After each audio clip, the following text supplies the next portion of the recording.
Well, none of them can hide from the truth, yeah. Children have to go back to the roots, yeah.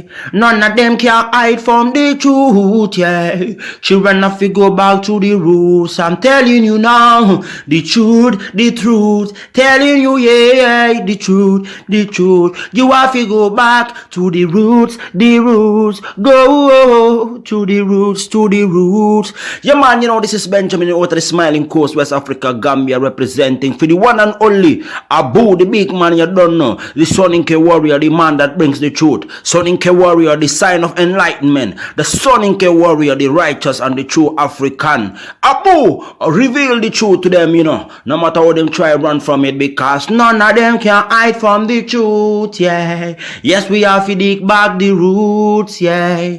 Fire! Subscribe now.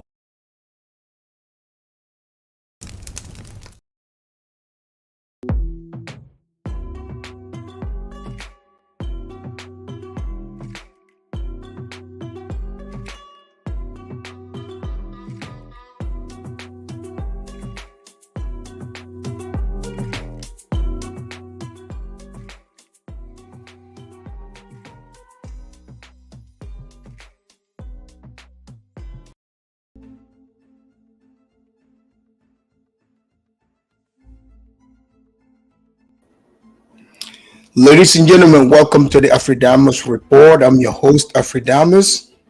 Ladies and gentlemen, I want to welcome you to today's edition of the Afridamus Report. Like I promised yesterday that I was going to bring the part 2 to the conversation we started yesterday. So please make sure you like and subscribe to the channel if you're new here, and feel free to participate in the conversation. You know, if you're new here, you must know in this chat and the conversations that we have here, generally most people would tend to pretend and say, you know, these are controversial. But are they? Or most people just don't have knowledge about these topics? Or you yourself as the individual lack self-awareness. You suffer from identity crisis, because you see, most people I meet, especially Africans, it is very easy to sway Africans. I mean, think about it for a minute. Ask yourself this question. Look around you. If you look at it, it is other people, other groups of people who are all over Africa who, quote unquote, they indoctrinate Africans to adopt their ways. And then you would see those same Africans, they would be fighting each other over who is the chosen people. I get it. Most of you nowadays, because some people think they are woke, they are educated. Oh, I am educated. When you say to me you're educated, that just means you're just brainwashed. So that very school you're going to, the books they are teaching you, that was written by people. It was written by people who know nothing about you or your culture. Because you see, we like to talk about culture. Are you sure you know what culture is? Africans like to say culture, culture. Africans like to challenge just other Africans about whose culture is greater. But look all around you. It is Africans who are ashamed to hold on to who they are, for the most part. I'm speaking in a collective, as in collective. I always challenge the quote-unquote status quo. I am always suspicious of people who try to get me to believe in whatever fantasy they created in their culture. Look, to me, that applies to you and your belief system. Because at the end of the day, what are these people even fighting about? It is a completely different ideology from what you, the African, believe in. And then you fast forward, you come to the Western world. Now we have blacks, black Americans, black people that, who we all know as of very, very recent history. This recent history says that the blacks are from West Africa. And the blacks are not the, like West and Central Africa. The blacks are not the only, groups of Africans whose ancestors were taken from this region. I get it. Sometimes you have some people who want to come and be silly, start talking about, oh, where's the proof? Where's the proof of the slave ships? I've heard people say this. But I want to bring your attention to things that you overlook. You don't really see it as a big deal, but look around you. What have you adapted? This is why no one respects Africans anywhere. I heard Africans arguing with each other on panel about whether people respect Africans or not. You look at it. What nations, what continent where it's like people, they can just say, hey, guess what? We are banning the Africans from coming in. They can just name the several African countries, right? Africans, I don't see Africans in the Western world trying to indoctrinate other people to adopt their culture. It is always the opposite way. If Africans are not adopting Christianity, they're adopting Islam, and then they would adopt subsectors of these religions. The blacks that I found here in America, they also are the same way. Most of the blacks are Christians. Some who went to jail become Muslim there, or they would say they joined Nation of Islam, But the majority are Muslim, are Christian. Pardon me there. So the Hebrew Israelites, I'm going to touch on today, the Hebrew Israelites. So the Hebrew Israelites, these are a group of black people who, they are not talking about the transatlantic slave trade. These people are talking of the slavery during Moses' time, the Red Sea slave. How, like, when you see those, they're talking about biblical stuff, the Bible. But now that would contradict what African people know to be true, because that's what's bringing me to this question. Are Africans Hebrews too? Are Africans, like the African Bantus, are they Hebrews? This is what I want to know. So we have Go Black. He's very popular at this channel here. So Go Black has been traveling all over Africa, different countries in Africa.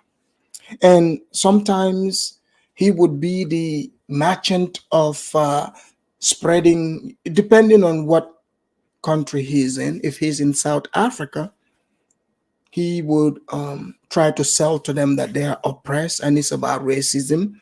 We've seen that. He's touched on, a lot of different controversial topics. But also, depending on where he is, if he's in Ghana, he would be a priest, an evangelical. And he speaks about the Hebrew Israelite, ideology.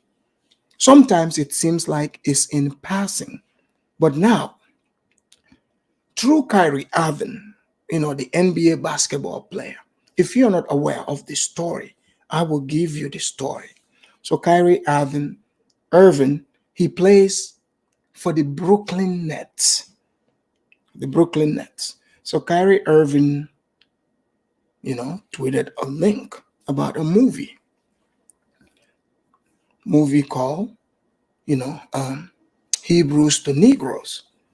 It's very ironic, you see. So this movie, when he posted it, mind you, like, you have a group of people who said they are the real Hebrews. This is where the beef is. So this is why, when you look at these religions, right? It seems like the fight is I am the one chosen by God. Here's my thing. Look, player, if you're chosen by God, good for you. If that's what you truly believe, why do you need to convince me? You see, if you say you're chosen by God and that's what is standing and you believe in it, and I also believe that I was chosen by God, right? But now you see, you are not allowed to believe that you are chosen. Look, all of us are chosen. If we weren't chosen, we wouldn't be alive. We wouldn't be here. So if you make it and you're here, whether your life is good, bad, or ugly, look, you cannot judge other people's life. I truly believe that. You can observe and talk about it, but you cannot judge people's life. But this Hebrew talk, we've all heard it from the Bible. And guys, how many of you that are watching me, if you don't know about African history or colonialist history, this same group of people that are fighting, the God that they are fighting, they're saying chose them, right?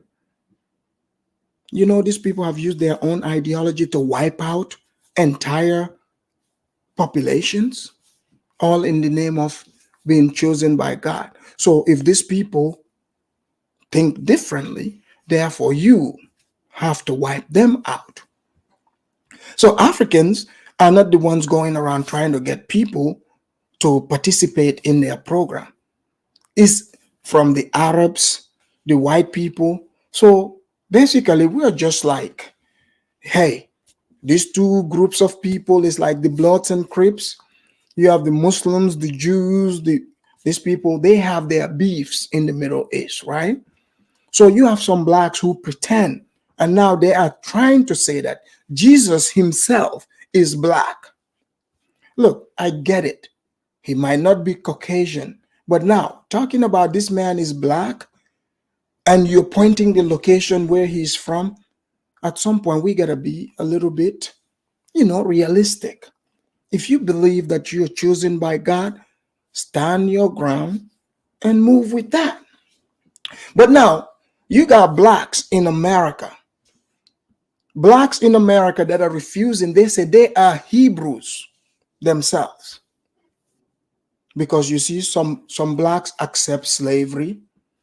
It depends on who. It depends on who is talking. It depends on what is on the table. So the blacks are pretty confusing. I mean, are you surprised? I am not.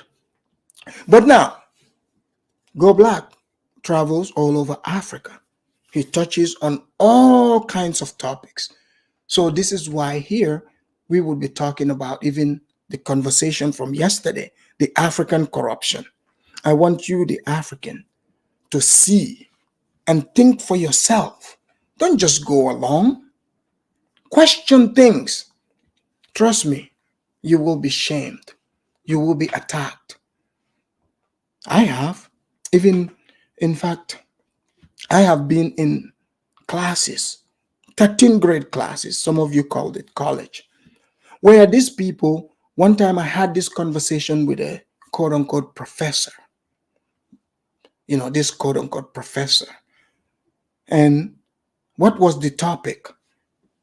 They were saying that AIDS came from Africa. And guess what? Guess where they said it came from? They said from Central Africa, from the bush people.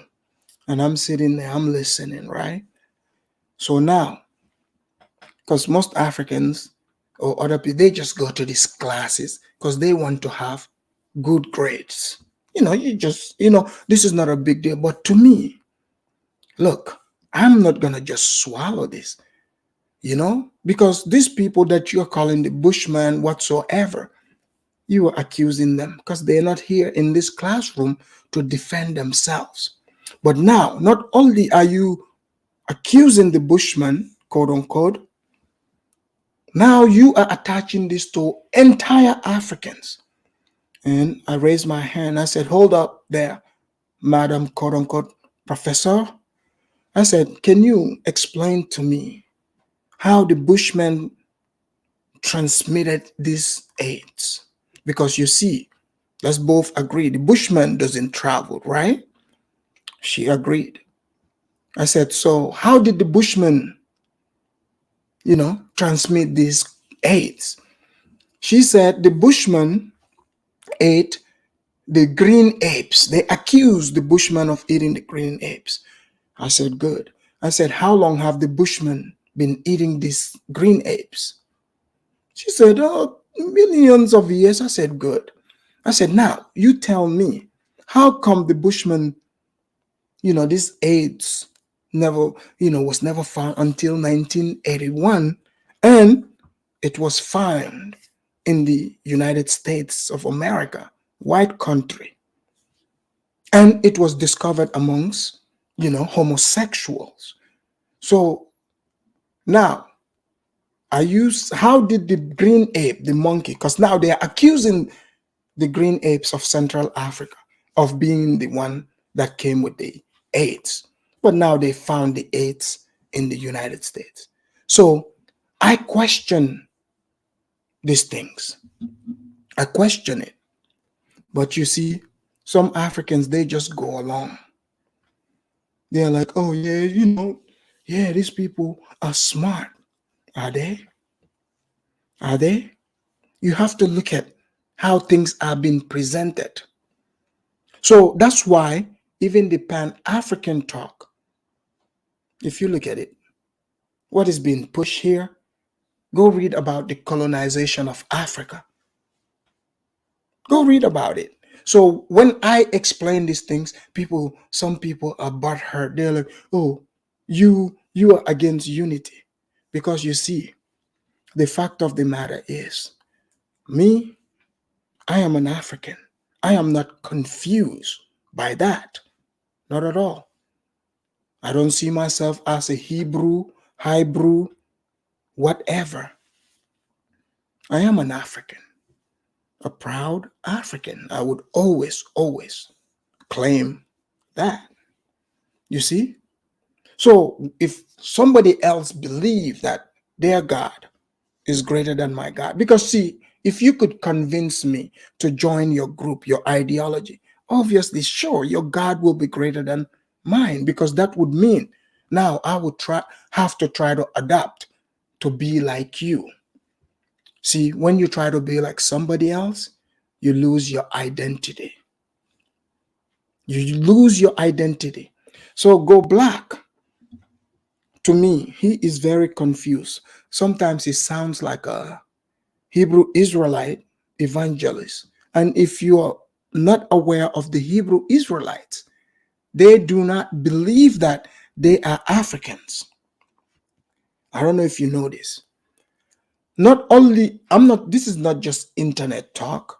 I have had conversations with these people in person, in real life. Okay? In real life. I have challenged, different groups of them. And they said, this is what they believe. They were sold into slavery by Africans. I know, very confusing, right? And I asked them, I said, wait a minute. So I thought it was Africans that sold Africans. He said, no, the Africans, the people they sold, those are the Hebrews. I get it. I know some of you are thinking, man, what is wrong? Like, where's all these identities? Why is it all coming from America? Welcome to America. I took this one class. The white people call it cultural anthropology. So for one of the tasks, the assignments I took was, they were talking about all these different ideologies, right? So I discovered the Hebrew Israelites. I used to see them, but I wasn't knowledgeable about them.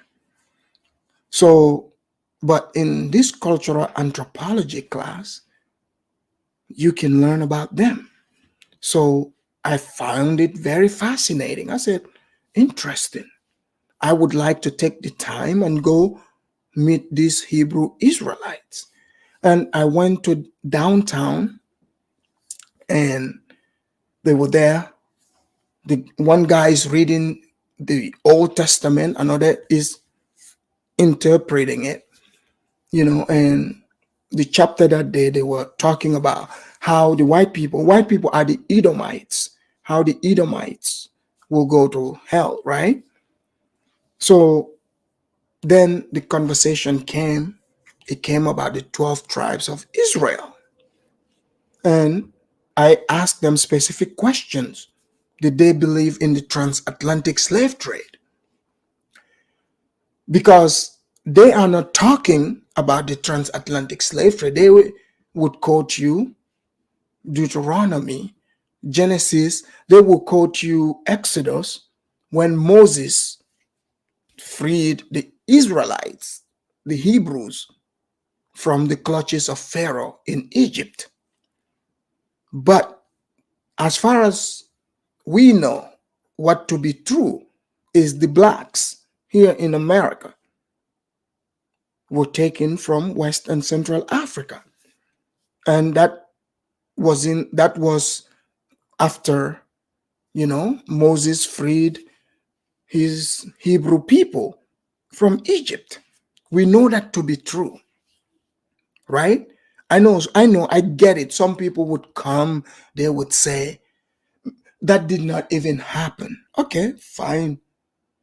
But let's just agree that this did, in fact, that story was written before the transatlantic slave trade. So I questioned them. They said their ancestors were attacked by the Romans. They ran into West Africa, and the West African tribes are from a different tribe. They're not part of the Hebrew, part of the 12 tribes. But I'm confused because now I'm seeing even a Hebrew evangel, like their priest, they are claiming Africa. So I want to bring that conversation also. I want you guys to be aware. The real truth is the fight is for the mind of Africans.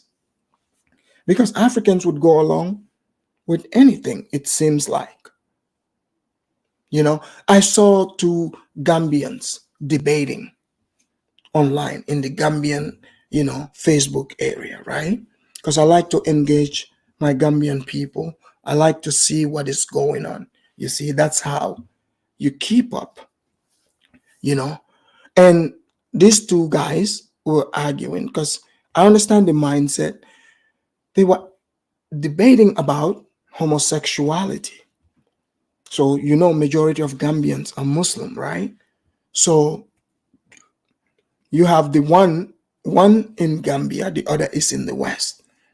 The one in the West, wants to pretend that, to accept this as normal. That is what is considered, awareness.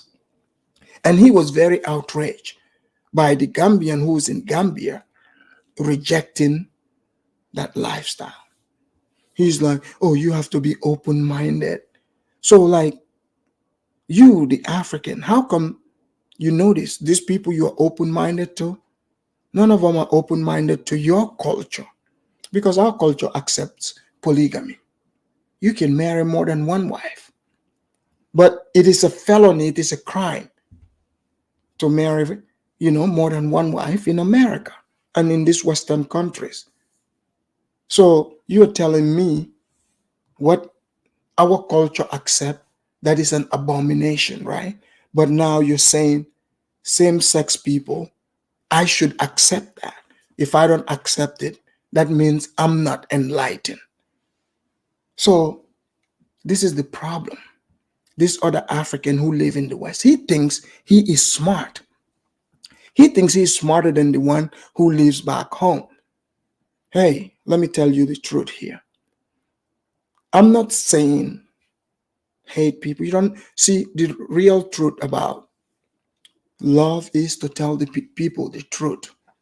You know, like be into what you are into.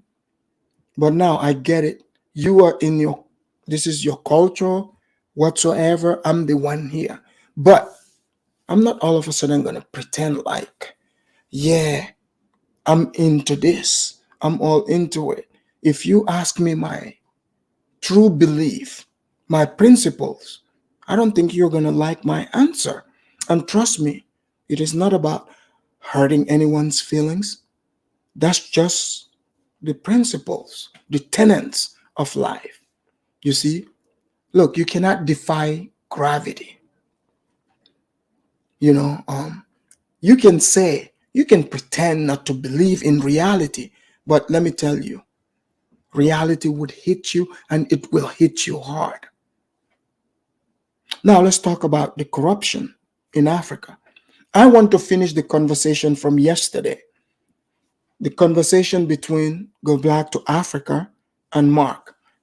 I want you guys to hear more of it, and then I will play a video where Go Black interviewed a leader of the Hebrew Israelites, and you would hear this guy. I was shocked to hear them claiming, Africa again. You see, I'm very shocked. So I'm going to play those two videos and I would break it down as we go. But you guys know the drill. Before I get into that, let me do my copyright here. Kick back and have fun.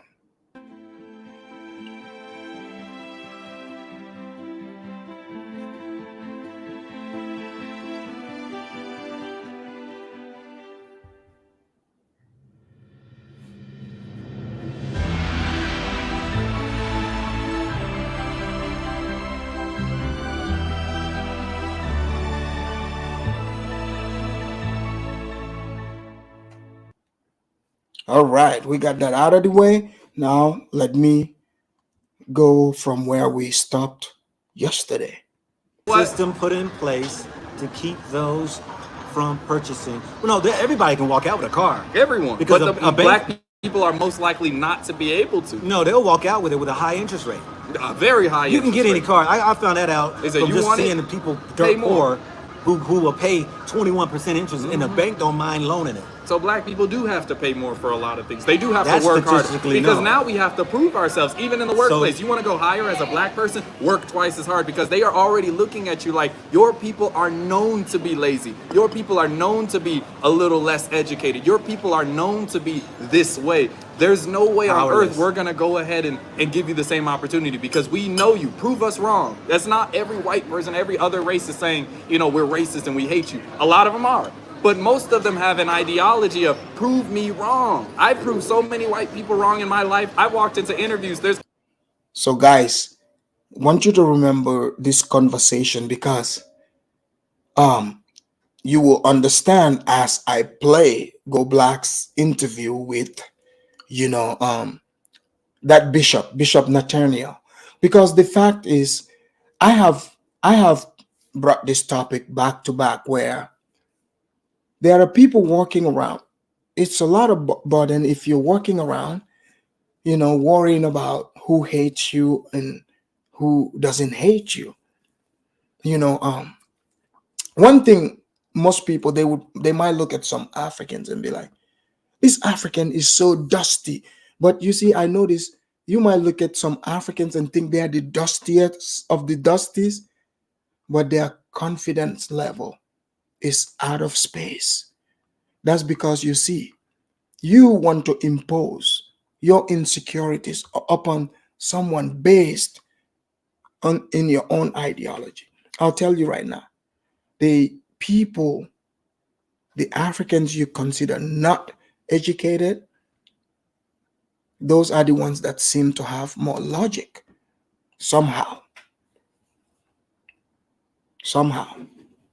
But Mark, let's hear, he's telling you the difference, like in America, right? He said you have to prove yourself, like prove people wrong. Yeah, if people have like whatever perception about you, who cares? What matters is how you see yourself. And see, the way you see yourself would determine how you interact with other people.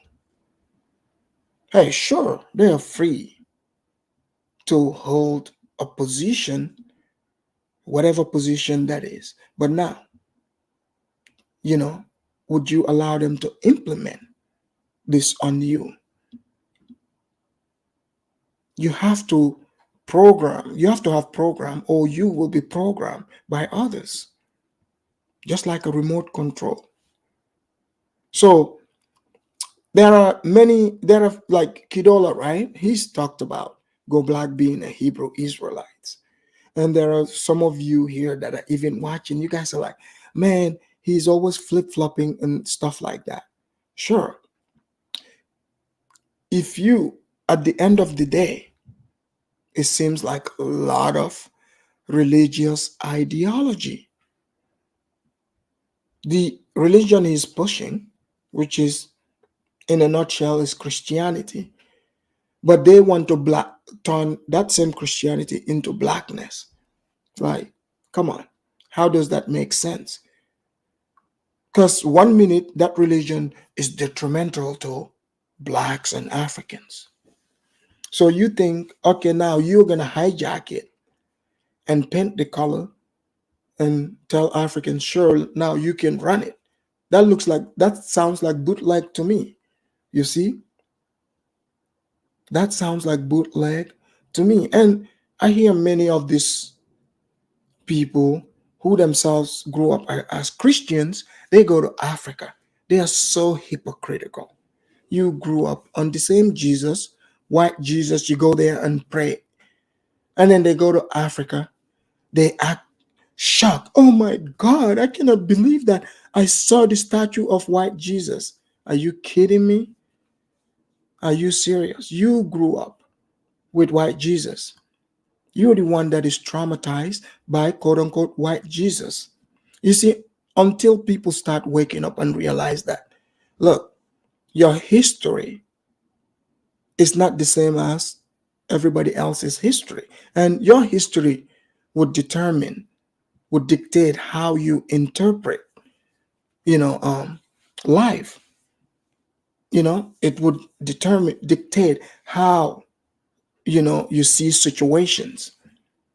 Because your history can determine situations to be you know, disadvantageous to you.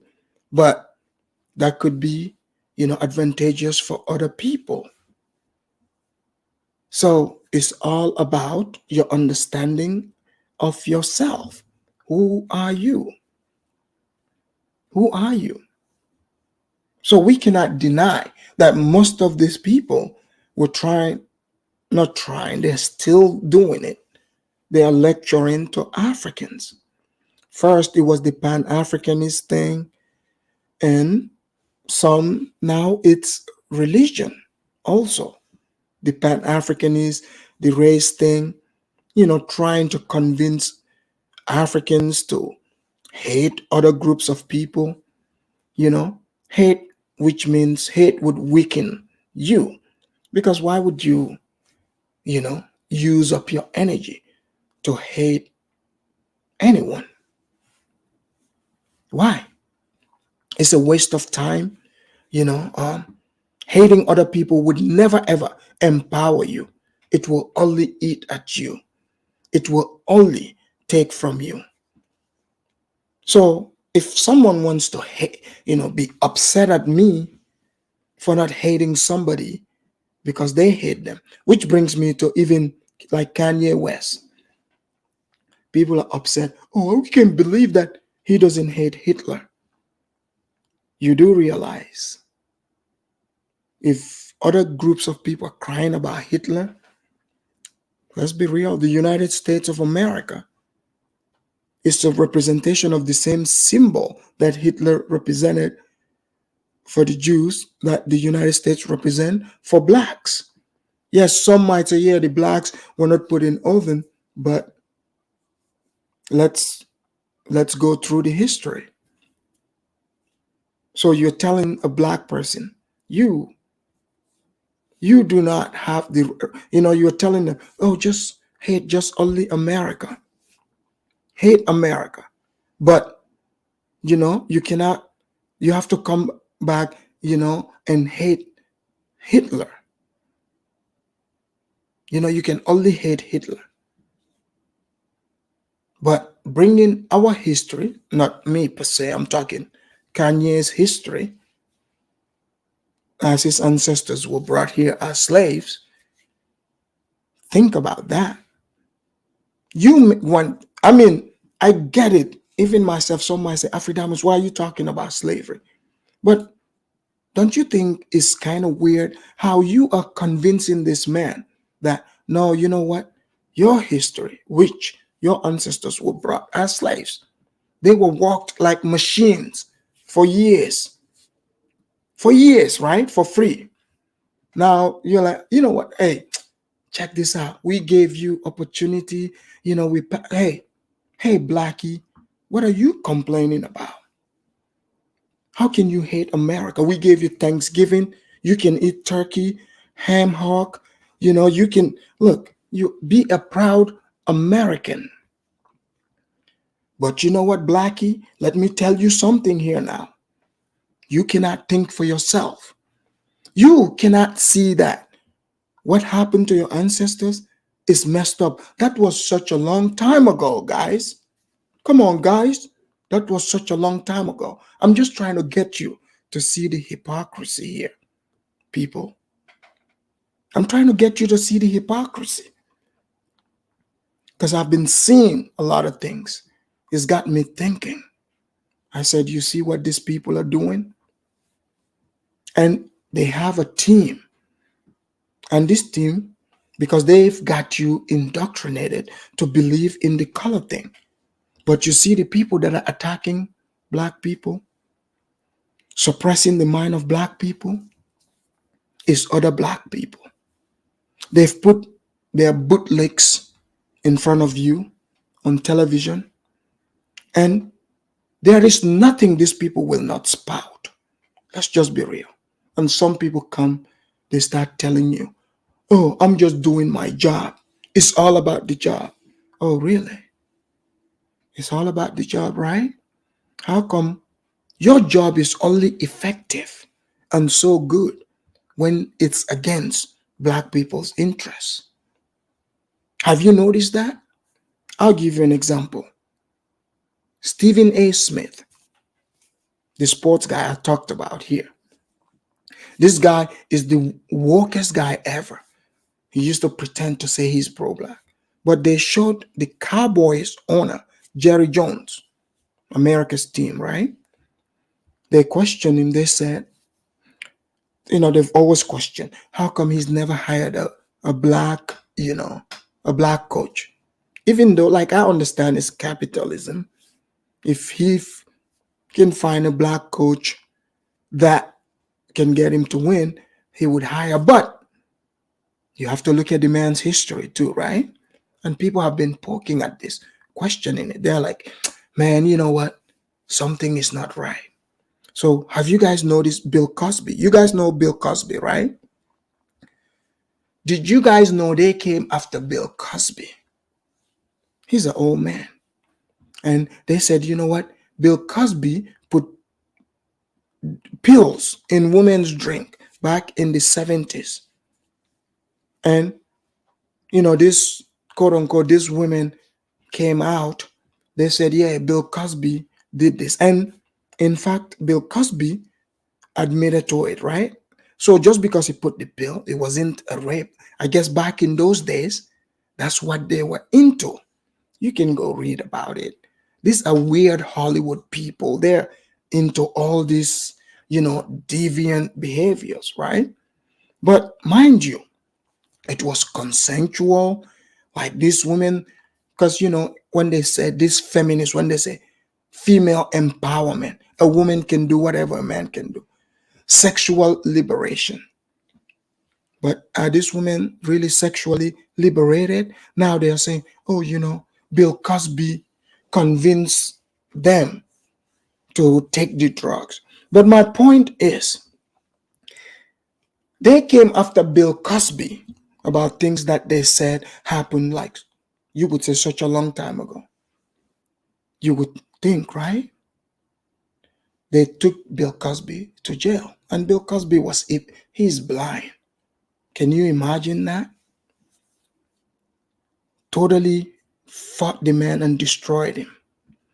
You see? And you had some blacks becoming haters of Bill Cosby, talking about, oh yeah, Bill Cosby was talking about black people should pull their pants up. Oh, so you are mad at this man for speaking the truth. You see? But my point is, justice wasn't served, right?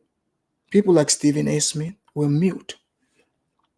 Kyrie Irving, he shared a link, and they said he offended a group of people. The Jews, the Jewish community. They said the Jewish community came and said, what Kyrie posted is anti-Semitic. People, I want you to listen carefully. He wasn't the director. He did not produce this movie. He did not write this movie. In fact, this movie is being sold on Amazon as we speak. So you mean to tell me in America, in the United States of America,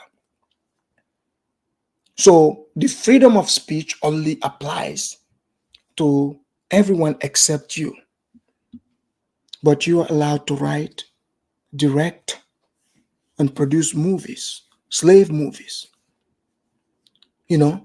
trying to hold black people in the same condition, trying to remind them of the past, not trying to let black people move forward. These are propaganda movies, but these are not anti-black, right? Stephen A. came, Shaq, you guys saw it, I talked about it. They criticized Kyrie. It seemed, man, these people acted like Kyrie killed someone. But now with Jerry Jones, there's a picture that is circulating from years ago where, you see pictures of white students trying to stop. They were protesting against, desegregation, right? Which I question this desegregation thing itself, because all the desegregation stuff that I read, still it is to put black people in a disadvantaged position. You know why? Every time you see it, it is black people who are being bused into white areas. You notice that? When you are the one that is being brought and everyone is rejecting you, it demoralizes you. Think about the logic here. So the demoralization started from there, meaning, hey, black, you are just the token, we're just taking you in. So this is why you have to go look at, there are people that went through this. It traumatized them. So a picture surfaced of Jerry Jones, the owner of the Dallas Cowboys, as a young man who was in that picture. So Stephen A. came making all kinds of excuses for Jerry Jones. And there were people out there calling him a coon. So my point is, all these talking heads that you are seeing, from Stephen A., Shaquille O'Neal, Shannon Sharp, all of them. I don't even need to name them. Charles Barkley. Did you guys see what Charles Barkley did? Guys, Charles Barkley, look, you guys thought what he did with the Kyrie thing, you guys thought that was wild. Let me tell you. Look, you guys know I don't use those words, cooning, but We have to give him the tap dance award of all time. I thought he was just gonna be like, you know what? I talked about Kyrie. Let's just suspend him. He didn't stop there. He went on CNN, and he said that black people are homophobic. He went there to tell his master that black people are refusing to accept, you know, homosexuality. He said they are the most homophobic people. So imagine that.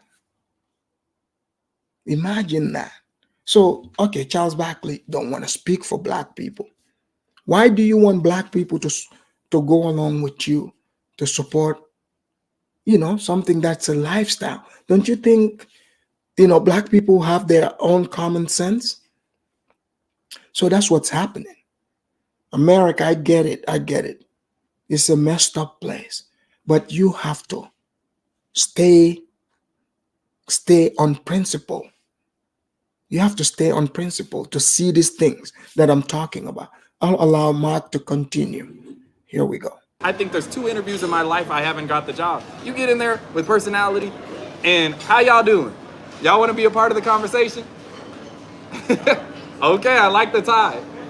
But you have to prove them wrong. I'm not saying every situation is perfect. There are people who are prejudiced towards you and hateful towards you. They dislike you for the fact that you are an African American, for the fact that your skin looks like Let's this. bring it But back there here. are people who just want you to prove them wrong. Okay. And I tell you, I proved some people wrong in my life. So your challenge here in Africa, in Tanzania, was that the corruption was very frustrating for you to kind of get things accomplished, to try to get things rocking and rolling. Yeah. So that actually, it was something you said even kind of set you back a little bit mentally. It dealt with you. You had to deal with it, and you had to leave Tanzania to come in to take a breath into another country. Yeah. Because it really was that it bothered you that bad. Yeah. Share with the people. I think part of it was I cared too much. And when you... Oh, I thought they were singing Happy Birthday or something.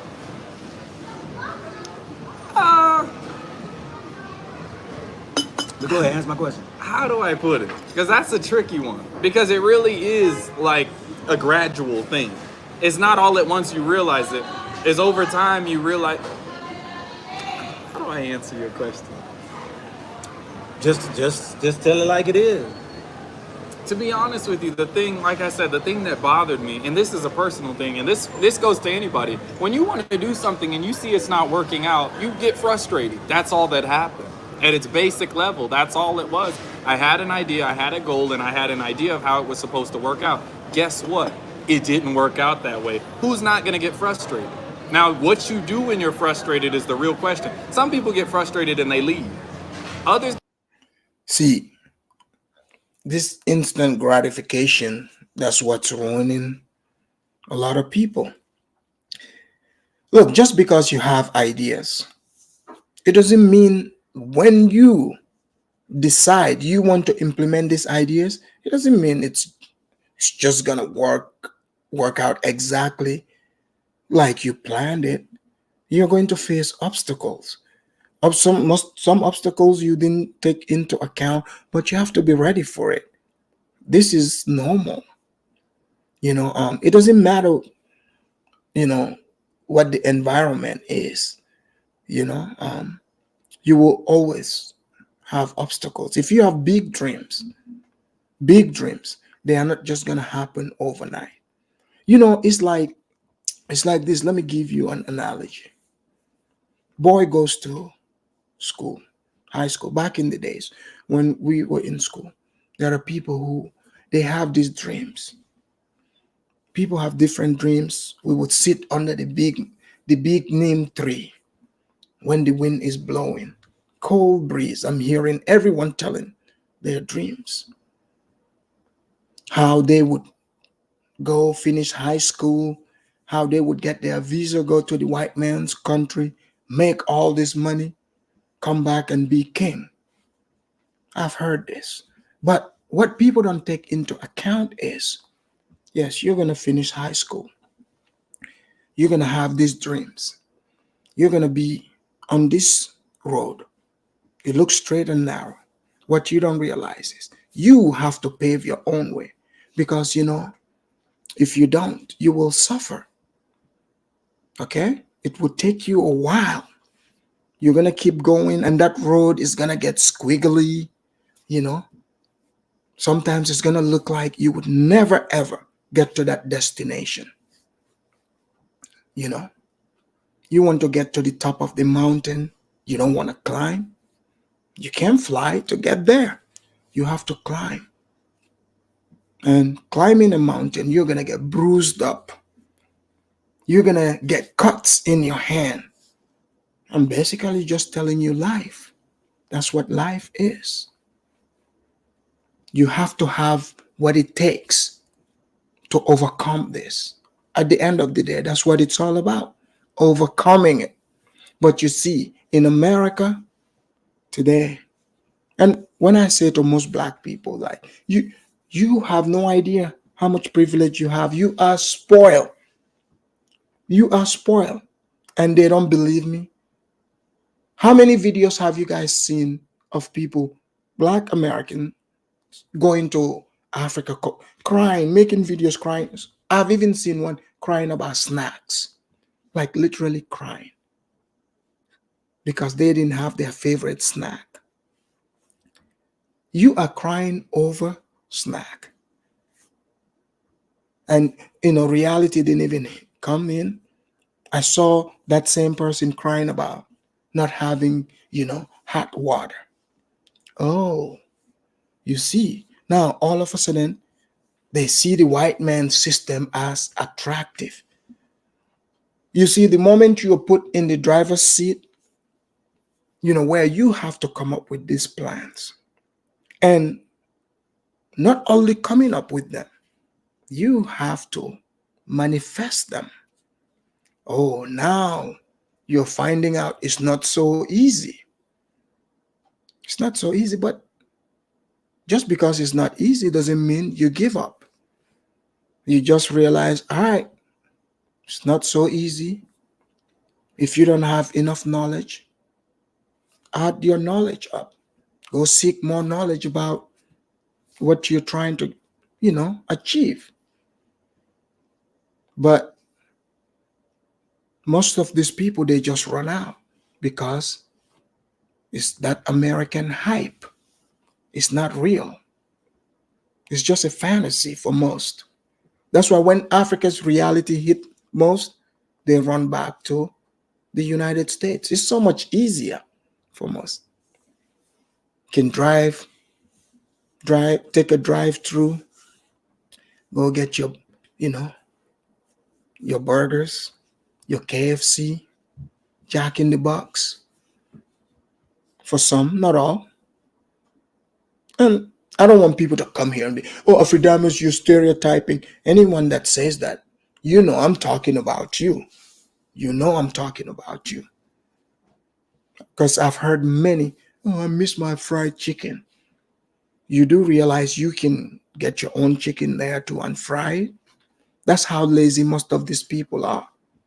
I'm not saying Mark here is lazy, but I want to add on to what he is saying. Maybe he and others can learn from this perspective. Let's hear more.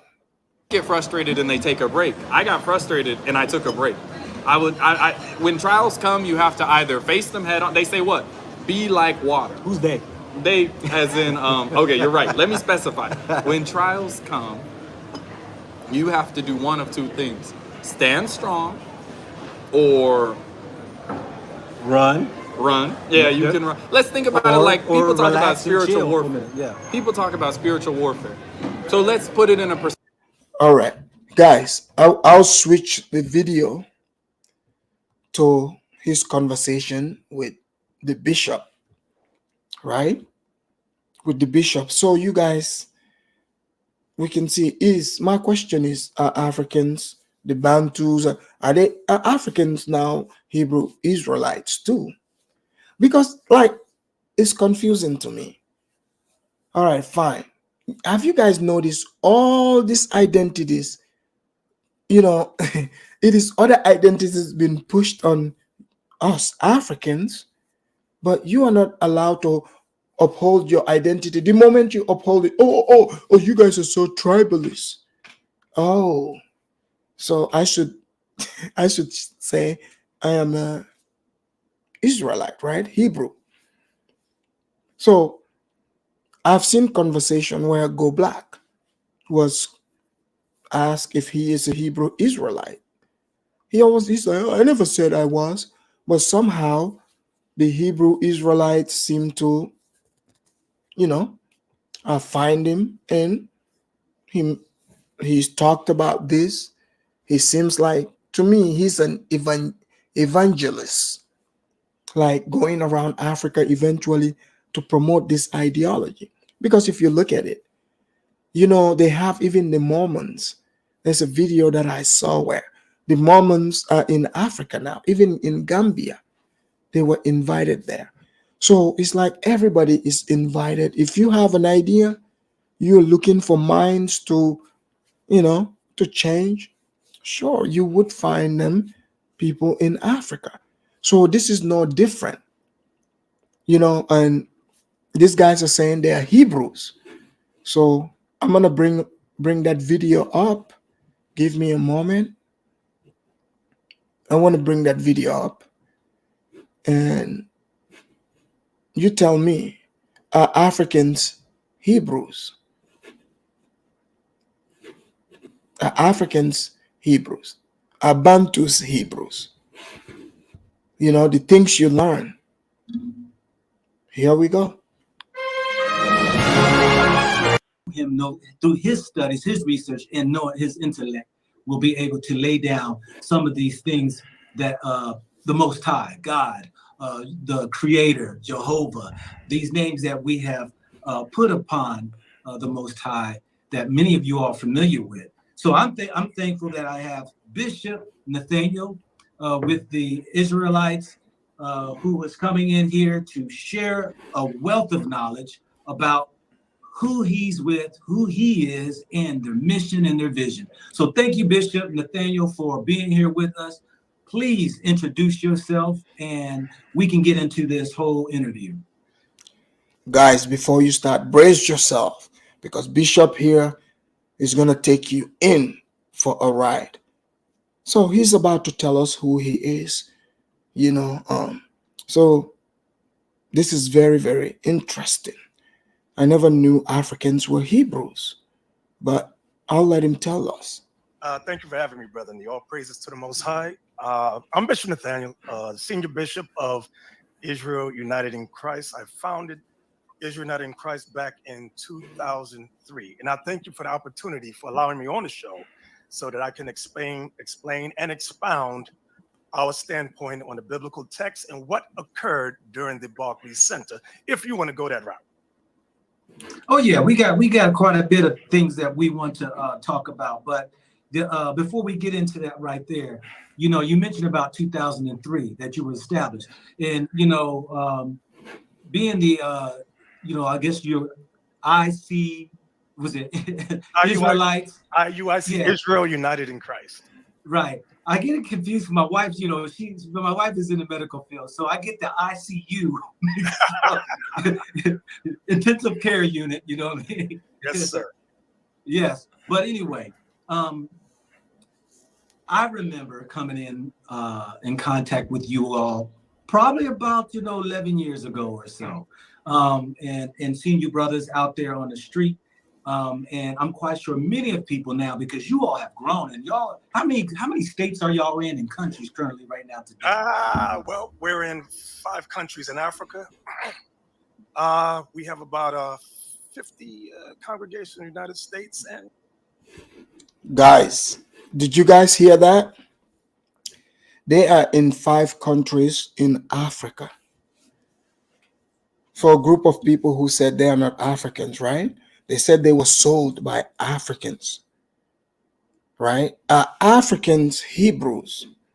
Look, I get it. Some of you like to hop on anything.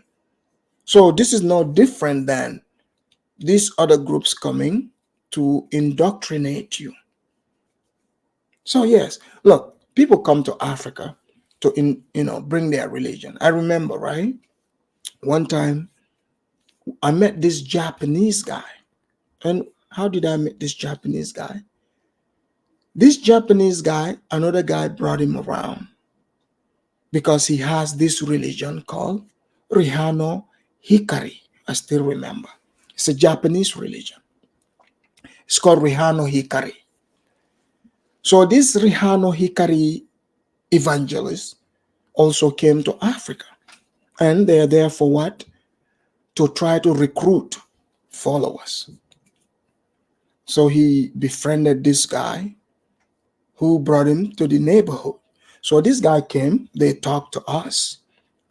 They're like, we have to pretend to be a part of Rihano Hikari. But I was like, nah, because I was super religious growing up. I told you guys, growing up, what I saw throughout my life from the time I was a child, without skipping a beat every morning. My dad, I see him reading the Quran every morning before doing anything.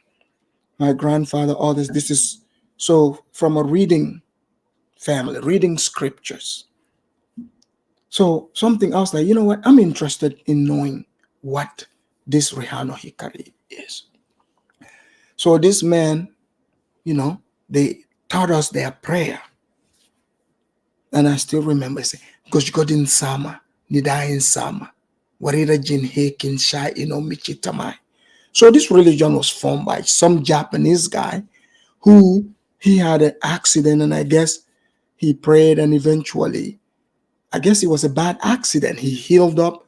So from then on, I guess a spirit appeared to him that brought this Rihano Hikari information to him.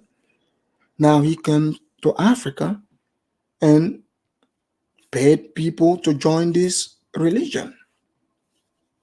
You see, that's how it goes. But now, Go Black, they are doing it first. They said Pan-Africanism. You guys remember this? The Pan-Africanism, remember they said, oh, you Africans are into Islam and Christianity. You guys shouldn't be into religion. They said practice African spirituality. But now you're finding out that you are in fact Hebrew, right? So they are in 5 countries. 5 countries. When Kid Ola was talking about this here, some of you probably thought he was talking crazy, but you're hearing it. I'll let you hear more. I'm just playing this to you so you know, for you to be updated with what is happening and the new ideologies coming to your neighborhood. It's not always going to be, Rihano Hikari's people or some white people or some Arabs. Now you have your black evangelists who they are also Hebrew Israelites. In fact, you have some who are Muslims, that Dr. Bilal Phillips. Everybody is there to introduce the African mind to new way of thinking. Interesting. Yeah. I never really like to give out too much of our. I bet you, yeah. We have many enemies that watch us, but so I'm very careful in what I say. I have to. Okay. Well, let's just keep it plain and simple that y'all basically internationally known. Yes, sir. Yes, so being that y'all, you all are just y'all's inception, or it's been established in 2003. You being the bishop and all that there, many people that I know of, and to include myself early on, was a little bit confused about, what is you all's angle? What's y'all's mission? What is your vision? Can you share with the people what's that all entail? Yes, our purpose, our mission is to raise up the 12 tribes of Israel. If I may, I'm going to just go to a scripture that's very popular in the Christian world. When you go to Matthew the 20. Guys, bear with me. See, you cannot have conversation with Hebrew Israelites without the Bible coming out. So pay attention. He's about to tell you the 12 tribes of Israel. Because when they say Israel, they are talking about the children of Israel in the Bible. You know, when Jacob became Israel, and they said in the line of Israel, you know, they name it in the Bible. You can read starting from Genesis, starting from Adam all the way to Jesus. So there are people who said they are the chosen people. So the Hebrews, I don't think they recognize the New Testament because they go by the Old Testament. So brace yourself. You know, you're about to hear who the 12 members of the Hebrew Israel tribes are.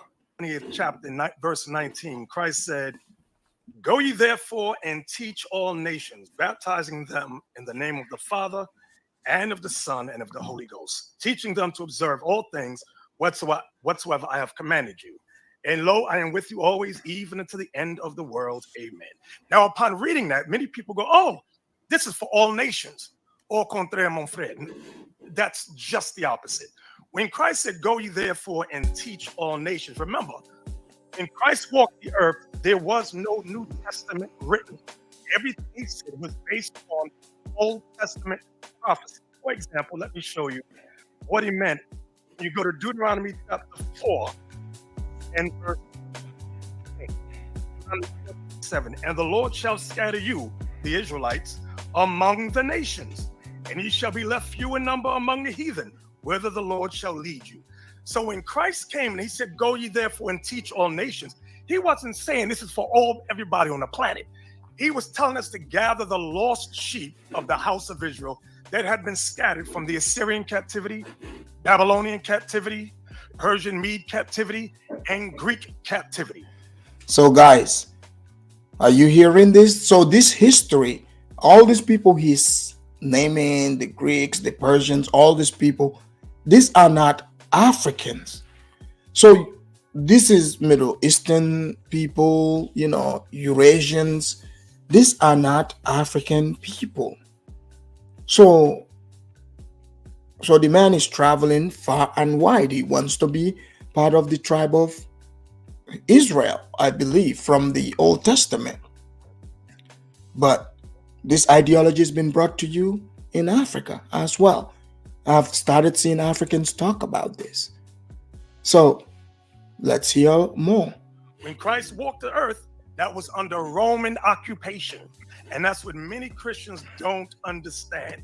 For another example, Matthew 15:24.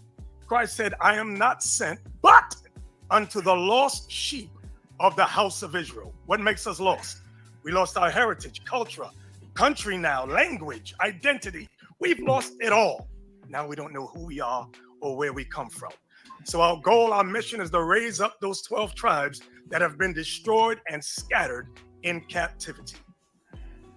You got that, brother? You know, yeah. You know, even in that scripture, if people go 2 verses down in 26, you know, Matthew 15 and 26, that the woman had came to him, you know, asking, she came to worship him, and he responded to her in a way and said, "Is it not meet to take the children's bread and to cast it to dogs?" Yes, you sir. Know, she was wanting a portion off the plate for those that he said that he came for the lost sheep. And yet, you know, but he opened the door for her as far as her faith that he was willing to go ahead. I think she was requesting for her child to be healed or something. And you know, but I remember go ahead. the pastor about that. And so, guys, my question is to you, right? So if Go Black, he's traveling around Africa, he said he's bringing the knowledge, the connection.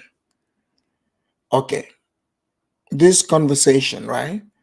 Does this sound like evangelizing? Because I mean, I might be wrong, but does this sound like evangelizing? Because I remember that Kidola have said many times on this channel that Go Black is trying to bring that Hebrew Israelite ideology to Africa. Brandon, Pan-Africanism Strikes Back, have also asked the question. He's asked Go Black directly, But Go Black, he denied it, right? Not that he owes you any explanation, but if he's bringing it to Africa, talking about this is about Africa, don't you think you would want to know? Don't you think you would want to know? Someone named Pan African Alliance said, I admire the Hebrew Israelites. For one thing, they are very consistent. So I don't know if, just because you're consistent doesn't mean what you're consistent and it's not questionable. Remember, when you read that, it said that he ignored her. That was the first thing. And the disciples said, Lord, send her away. Nobody wanted to deal with it. She was of another nation. And when Christ said, it's not meet to take the children's bread and cast it unto dogs, plural, he was insulting her. So imagine if someone comes to me and says, hey, can I have a sip of water? And I say, it's not good for me to take my water and give it to dogs. People ignore the obvious insult that they go, no, Christ loved everyone. He just loved love. He ignored the woman. He insulted the woman. But as you said, due to her, what she said, based upon faith, he healed her daughter. People overlook that and miss. So, this is like biblical talk, right? So they want to hold, Jesus Christ accountable. I guess they're trying to say Jesus Christ wasn't a nice man. But we will get through all this. Just bear with me, all right? Seems like the Hebrews have beef with Jesus also, right? They have beef with Jesus himself. So I guess maybe that's the white Jesus. But we would get through it and see what the beef is and how Africans and specific Africans came into this Hebrew tribe. Okay, so you mentioned about the message for those to be sent, us to be sent out into the world to preach this. Dialpad is where work comes together. It gives them gospel, teach it unto the nations. And you mentioned the 12 tribes. A lot of your following, your people that are associated within your group, talk about these 12 tribes, and they talk about the native, the Black, African Americans, and the Latinos of being this 12. So guys, did you hear the classification? So this so they've taken the quote unquote 12 tribes because this scripture is talking about a people, these events happen in the Middle East, right? So these people now are trying to take their own, they're trying to flip this scripture. They are talking about the different groups in America, in the Americas, who are not white. You see this?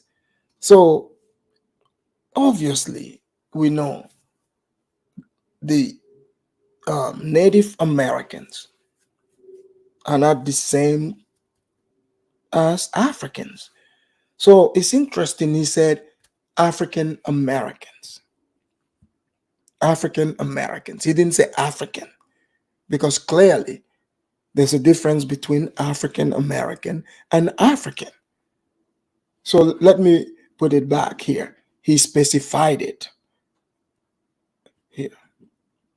That are associated within your group, talk about these 12 tribes, and they talk about the native, the Black, African Americans, and the Latinos of being this 12 tribes, if you will. Can you explain who is inclusive in these 12 tribes? What race of people or group of people? Okay. The Bantus in Africa, and the Nilotes that are of mixture with the Bantus in Africa. The Native. So did you guys hear this? So the Bantus of Africa are one of the 12 tribes. Did you guys hear this? Right? And the Nilotes But the Hebrew Israelites I have met, and even there are many of their videos online, they don't believe they're from Africa. So now you want to convince the Bantus that they are Hebrews. I mean, come on, I've seen some Igbos saying they're Hebrews, you know. Some of these Nigerians saying they are Hebrews. But I've never met a Kenyan, you know, like these Bantus claiming to be anything other than Bantus. Like, really? Like, yeah, now these Bantus they're no longer Jerels. Now they are Hebrews. Like, what is going on here? It's interesting, he's saying the Bantus are West Africans, Bantus too. Let's see here. Oh, objective one. Yeah, I've seen the video on his interview with Whitlock. He went really crazy. Crypto Baby said, Afridamus, where's your proof that this took place in the so-called Middle East? Well, the people that wrote it, the groups that wrote it, the book that these people themselves are quoting, that's where they'll, it came from the Middle East. So you cannot, argue against that unless you want to tell me, which Bantus wrote this book. I would love to know this. So he went from Native Americans, Latinos, the people they call Latinos or Hispanics. Latino is not even a race. Okay? It's not even a race. Like most Mexicans, they are considered mestizos. This is Native Indians mixed with Spanish people. And some of these Mexican people from Mexico are they are of different tribe. They look like the Native Indians. I know people like this. I've worked with them. They speak their own language. Some of these people don't even know Spanish that well. If they don't go to school, they don't know the language. They have their own native tongue. So all these groups that you call Latino, Guatemala, it's not a race. There's no such thing as that. They just call them this because these people speak the Spanish language. They were colonized by the Spanish. They were mixed with the Spanish people. This is why they call them mestizos, meaning mixed people, half breeds. So what are they talking about? When you say Latino, that could mean even a black person. You do realize, like, they have black Latinos. Like those black Cubans are considered Latinos. They have black Mexicans. Did you see Ecuador's team? If they didn't tell you, like, right, Ecuador, you would think it is an African country. They have lots of blacks. Colombia, Venezuela, all these places. They brought these Africans there, and they are Latinos too, but they are not the same race as those people there. But somehow these people are creating their own Old Testament 12th tribe. So they are bringing the Bantus into this. Let's go. American Indians, the Latinos are also included. Now, some people don't agree with that. Okay. And that's fine. That's fine if you don't agree. People are very critical. They have, and I'm talking about so-called quote unquote black people. They say, no, the Native Americans are not included. Now, understand historically, there's something called the Dawes Commission. You familiar with that? The Dawes Commission? Dawes Commission? DAWES, Dawes Commission, wherein Europeans, Caucasians, took the place of Native American Indians for the purpose of taxation and land rights. Okay, so guys, did you see how he's contradicting himself? Why is the white man able to pass up as Indian? native of America. Why are they able to pass up for it? Because those natives look closer to whites than African. So you as a Israelite, a Bantu Israelite or whatever, what do you care if the white man goes and pass up for Native American? Like, what do you care? But again, you see, he said, oh, some people don't agree to it, so that's fine. So they are just making it up as they go. That's just, I mean, like, if you say this is written by a God, like, you shouldn't, oh no, it's fine and you're a bishop. No, you're making it as you go. You're pleasing the groups that come around you. The Africans, us as Africans, have nothing to do with these people you are claiming. The only Africans that have any contact with them is Africans who were brought to the quote-unquote New World. That's it. But African per se, no relation, sir. No relation. They took their place as Native American.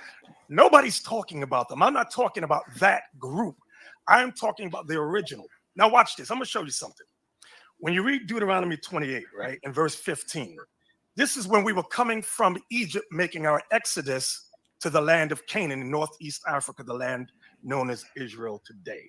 Moses said something to the 12 tribes in verse 15.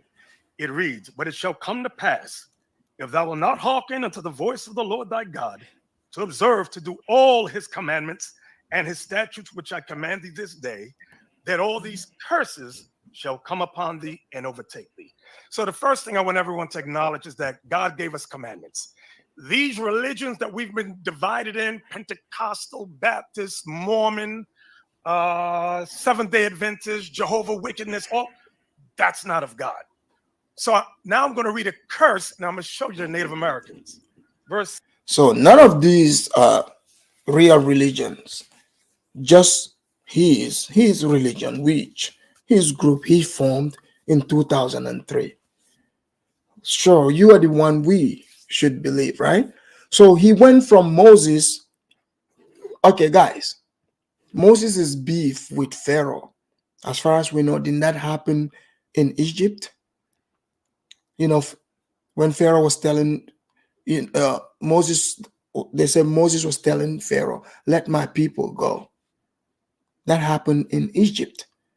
So how did the Native American Indians, how did they find themselves having any relation with Moses and his people? Let's allow this man to tell us. 68, watch this. And the Lord shall bring thee into Egypt again with ships. So one of the curses is that the Israelites would go into slavery with ships. The word Egypt there means house of bondage, or it's synonymous with the house of bondage. It says, guys, you see what he did there? So you see how people take the religion and they take these scriptures and you can just interpret it to fit the narrative you're trying to push. So the Egypt he's saying is not Kemet, Black Kemet. America is the new Egypt. I think that's what he's about to tell us. But let's go. by the way whereof I spake unto thee, thou shalt see it no more again, and there you shall be sold unto your enemies for bondmen and bondwomen, and no man shall buy you. So the controversy amongst the Israelite community, Native Americans never went into slavery on ships. That's not true. I'm going to show you an article. Can we put it on the screen?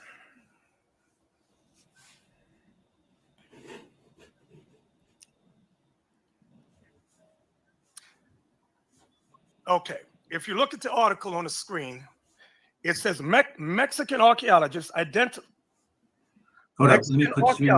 identify the first Mayan slave ship to have ever been discovered. Okay, raise. Oops. Guys, did you see what this meant? So He's not telling us who he is related to. He's telling us about Mayan ships being found in Mexico. Where do the Bantus come into play here? This is what confuses me about these Hebrew Israelites.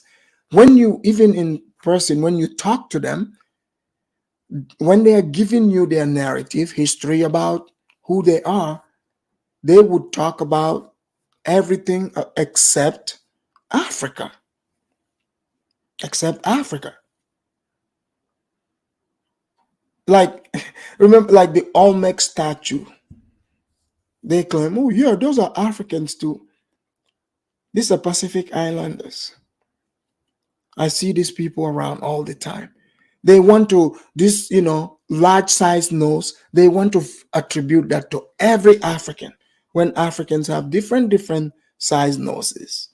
It's not like one size fits all. But they see the big nose, they're like, oh, yeah, that's got to be an African nose. I have seen Asians from Asian countries. Some of these people, their noses are larger than any African I've ever seen. Big nose. But they want to make this big nose thing an African thing. Like it's just one size fit all. All Africans have this large, wide nose, which is not true. Which is not true. But let's hear this bishop. So 1 second. I'm trying to put you. Okay, there you go. Okay. So the article goes into how the Mayans went into slavery on ships. It says, I'm looking at it says archaeologists in Mexico had confirmed that a shipwreck discovered off the coast of the Yucatan Peninsula once carried captured Mayans who were sold into slavery. Give me the next article, please. Now, y'all can look these articles up. Look at this one. Put it on the screen, please. Colonists shipped Native Americans abroad as slaves. See, the problem with a lot of our people, they don't know history, and their ignorance befuddles everyone. They say, no, Native Americans never went into slavery on ships. No, you don't know history. You don't know anything. Okay? And again, if they've shipped Native Americans on ship as slaves, what does that prove? They have shipped Europeans on ship. They've put them on ship as slaves. What does that prove? I believe probably on this face of the earth, every color, race, person, if you think, they have put that group on ships as slaves. What does that prove? But all right. When we make reference to the Mexicans and the Native Americans, we're not talking about Europeans that portray themselves as Native Americans. We're talking about those true blood Native Americans that are from light brown to a dark brown, as many of them are. They were sold into slavery as ships, as were we. So that's why I don't argue with them. People say, oh, I don't agree with you. That's fine. We're going to teach what the Bible says, and we're going to keep it moving, whether you accept it or not. Okay? You understand, Brother Nee? Yes, I do. Can you hear me? Guys, so he's giving you Mexican history, Mayan history. So I know you're probably confused too, right? So if the man wants to be a Mayan, he can just say that. But no, he wants to turn these Mexicans into Hebrew and say they are related to them. Again, I've been saying is these people are related to the teaching. They're related to every group except who they really are. They're genetics Africans. So this man went through all this just to tell you, oh yeah, some Mexicans, Mayans, present day, they were put on ships. Really? Millions of Africans were put on ship. That would be the perfect example. But okay, the man wants to talk about Mayans. Take note, guy. Take note. Yes, so I can hear you. I can. Okay. I'm trying to bring myself back here. The 1 second here. This is my first time using. Oops, hold up, hold 1 second, hold 1 second, hold 1 second. Okay, go ahead and speak. Guys, please hit the like. Hit the like. The like is free. Trying to bring myself back. That verse that Moses prophesied, the Israelites would go into slavery on ships. That fits our people. It does not fit the modern day Israelis in Israel. We've challenged them on the street time after time after time.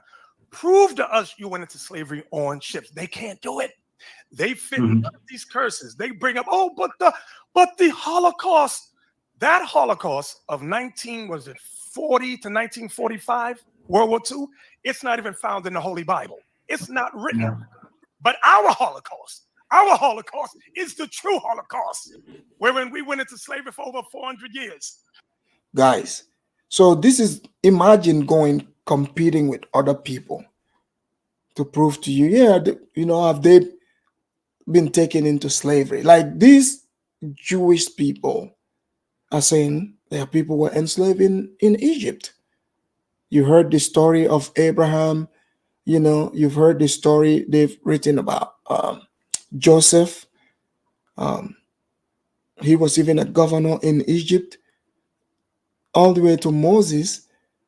You read in Exodus where they say Moses freed his people, and parted the Red Sea. So he is trying to flip it to make that about the transatlantic slave trade. So this is very confusing, very, very confusing. Lost our identity, sons and daughters taken from us. Oh, and check out verse 48, if I may. Verse 48. That's Deuteronomy. That's Deuteronomy 20. Yes, 28. Yes, sir. Verse 48. Yeah. Therefore shalt thou serve thine enemies, which the Lord shall send against thee in hunger and in thirst and in nakedness and in want of all things, which means education, medicine, for example. And he shall put a yoke of iron upon thy neck until he have destroyed thee. Okay. Now, when you examine it, our people had yokes of iron on their necks, not the Israelis in Israel. They don't fit none of the curses, none of the prophecies, but we do. And this has been the greatest secret ever kept on the planet Earth. Okay. That's why there's a media blackout on us. Okay. You heard what I said, Nee? Yes, I hear you loud and clear. So, and you know what's so interesting? I definitely challenge everybody to go read the curses, because when I read those curses, I'm like, yep, that's us. Yep, that's us. Yep, that's us. So guys, mind you, like, okay, 1 minute they'll tell you don't believe these books, right? These people they are reading these books. They are looking at the worst part of the book, the curses, and taking it that, yeah, this actually was talking about them. They're the ones that these bad things are supposed to happen to. So you're accepting these curses, saying this is about you. So you didn't interpret it and take the best parts. You're mad at these other people who are saying they are chosen by God. Look, you can't have it both ways. You can't say you're cursed in the book, and then another group of people, they're saying, no, they are the chosen one, they are blessed, and you're mad at them, when you could also just, ignore the curse part and choose the part you like. So this is like self-fulfilling prophecy, pretty much. Self-fulfilling prophecy. Yeah, and it goes down the list that we can see that we have been the ones who have endured the curses that are actually described in the Bible. And I know you got those naysayers and those people who don't believe in all this stuff right here, but I have come to find out in my travels around the globe, everywhere I find Black folks we are in the worst conditions of all other races that are. Yes, yes. Hey, when you look at this in the same chapter, need when you jump down to verse, I believe it's verse 25, if I'm not mistaken. Let me look at it real quick. In verse, watch this, verse Deuteronomy 29. 28. Yes, verse 29. Okay. And thou shalt grope at noonday. So even in biblical story, you know, again, you notice the guy just said Bantus in passing, right? The only other history he gave is, guess what? About Mexicans, trying to convince you that pretty much those are the people they are related to. So he's giving you verses in this book that even like some of these African Pan-Africanists would say, oh, we were forced to adopt this. But now here is people telling you, you know, the book is talking about your condition, the African's condition in this book. So those curses are upon the African. So they've taken the oppressed position. So now you have to make the decision. Do you want, is the book talking about you? Are you the Hebrews they are talking about? You let us know. As the blind gropeth in darkness. So we're spiritually blind people.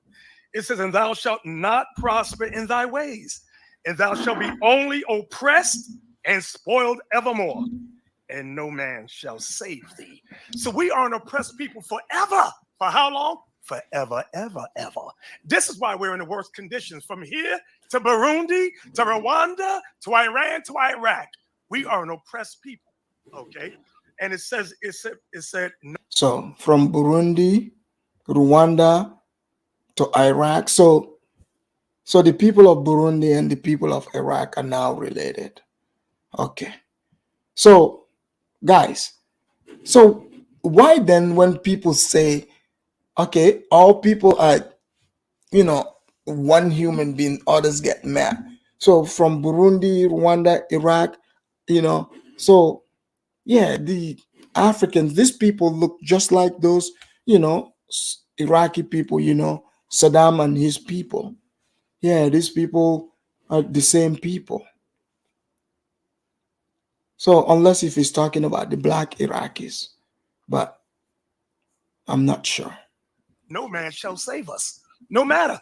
There's no man on earth that can save us. Only the Lord of heaven and earth. Okay. He sent the Savior. Okay.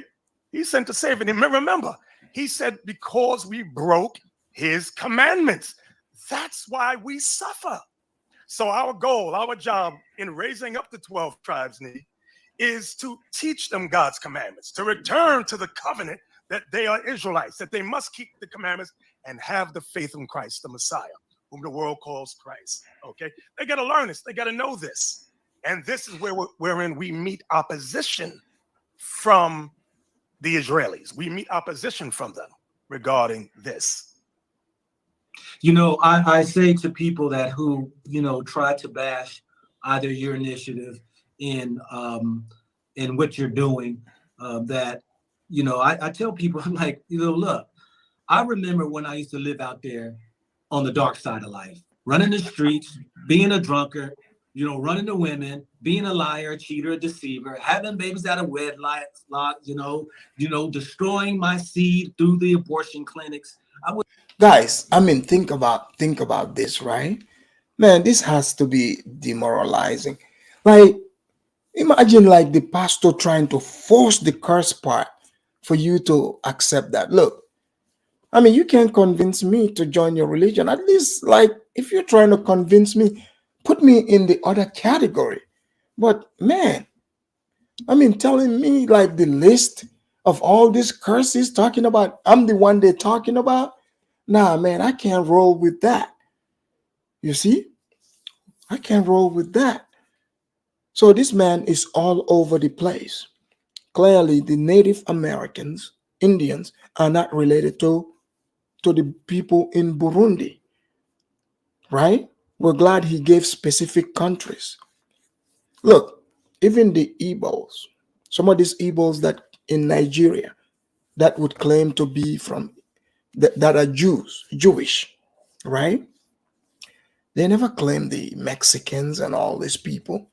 So I don't know which, Hebrew tribe he's talking about. But look, the people of Burundi, those people there, look, they are not related to these Indians. Sorry to tell you, player. They are not related to the Mexicans. They don't look alike. So I'm waiting. I don't know why he's avoiding Nigeria, because that's where most of the blacks are from, or Ghana, on the West Coast. You see, somehow he's just dancing around, avoiding these places, where when this place is in fact the black factory, if there's ever a black factory, or the Congo. I'm waiting for him to tell the history, because it would be more realistic and more plausible if he says, tell the history of those areas. But the man is taking us to the Mayans, to the Native Americans. Even he's claiming a mixed race of people. This is fascinating. Great conversation, though. I used to be that side of the house, and my life was nothing but a curse. And it came a time when I was about to take my life, commit suicide. I'll never forget it. October the 7th, 1994. And the only thing that came out of my spirit was, if there is a God, help me. And at that moment in time, there was a presence, nothing I could see, but something that I knew was a presence on me that brought a peace upon me. And I said to people all the time is that, it is amazing that people who object to wanting to follow commandments, have a structure or order, a discipline in their life, they run away from. Look at the conditions that our youth, our brothers and sisters are in today, when we've gotten so far away from it. I watched you on an interview the other day. I won't mention the channel, but there was one young lady whose answer. So Go Black didn't elaborate. He's like, what? People that want to run away from commandments. So again, they're trying to push this quote unquote Christian principles, which majority of Africa, Africa has I think the largest population of Christians in the world, or second. So there's lots of Christians in Africa already, that people have already say, oh, you're the white man brainwashed, the Africans to accept Christianity. So what are you doing? Oh, what you're doing is you're only trying to take this book. At least the white man is not pointing at Deuteronomy, telling Africans, hey, you see, you are the people they are talking about. At least they say, hey, the Old Testament is done and over with. Now the New Testament is what's around. It's all about love, the spirit of love, because they said Jesus came and died on the cross for the people's sin, right? This is the message that is being sold. But you have somebody coming here flipping this, trying to take the oppressed position. Guys, that's not uplifting. Let's just be real. I'm sick and tired of people, trying to sell these dumb ideas. Look, I get it. Fine. Like you want to interpret things a certain way, but I'm sick and tired of people always interpreting things to put Africans in the oppressed position. Don't you guys think sometimes this plays a huge role in most Africans not believing in themselves? We have to reject this type of talk, people. I'm telling you right now. We have to reject it. You want to point the part that would demoralize me, because you've accepted it, right? You've accepted it. Why should I? So guys, you have to be very, very careful the type of ideologies that are coming your way, because there's nothing uplifting about it. It will only cause confusion. Go Black himself is saying things here. He's not elaborating on it. What are these commandments that he speaks of? Because these commandments, the white colonialists have already brought them. There's tons of Bibles there. So what are they What's new here? What are they bringing? But we'll find out. Was we need just to go back to loving one another. You can't love one another if you don't understand the love of the Most High.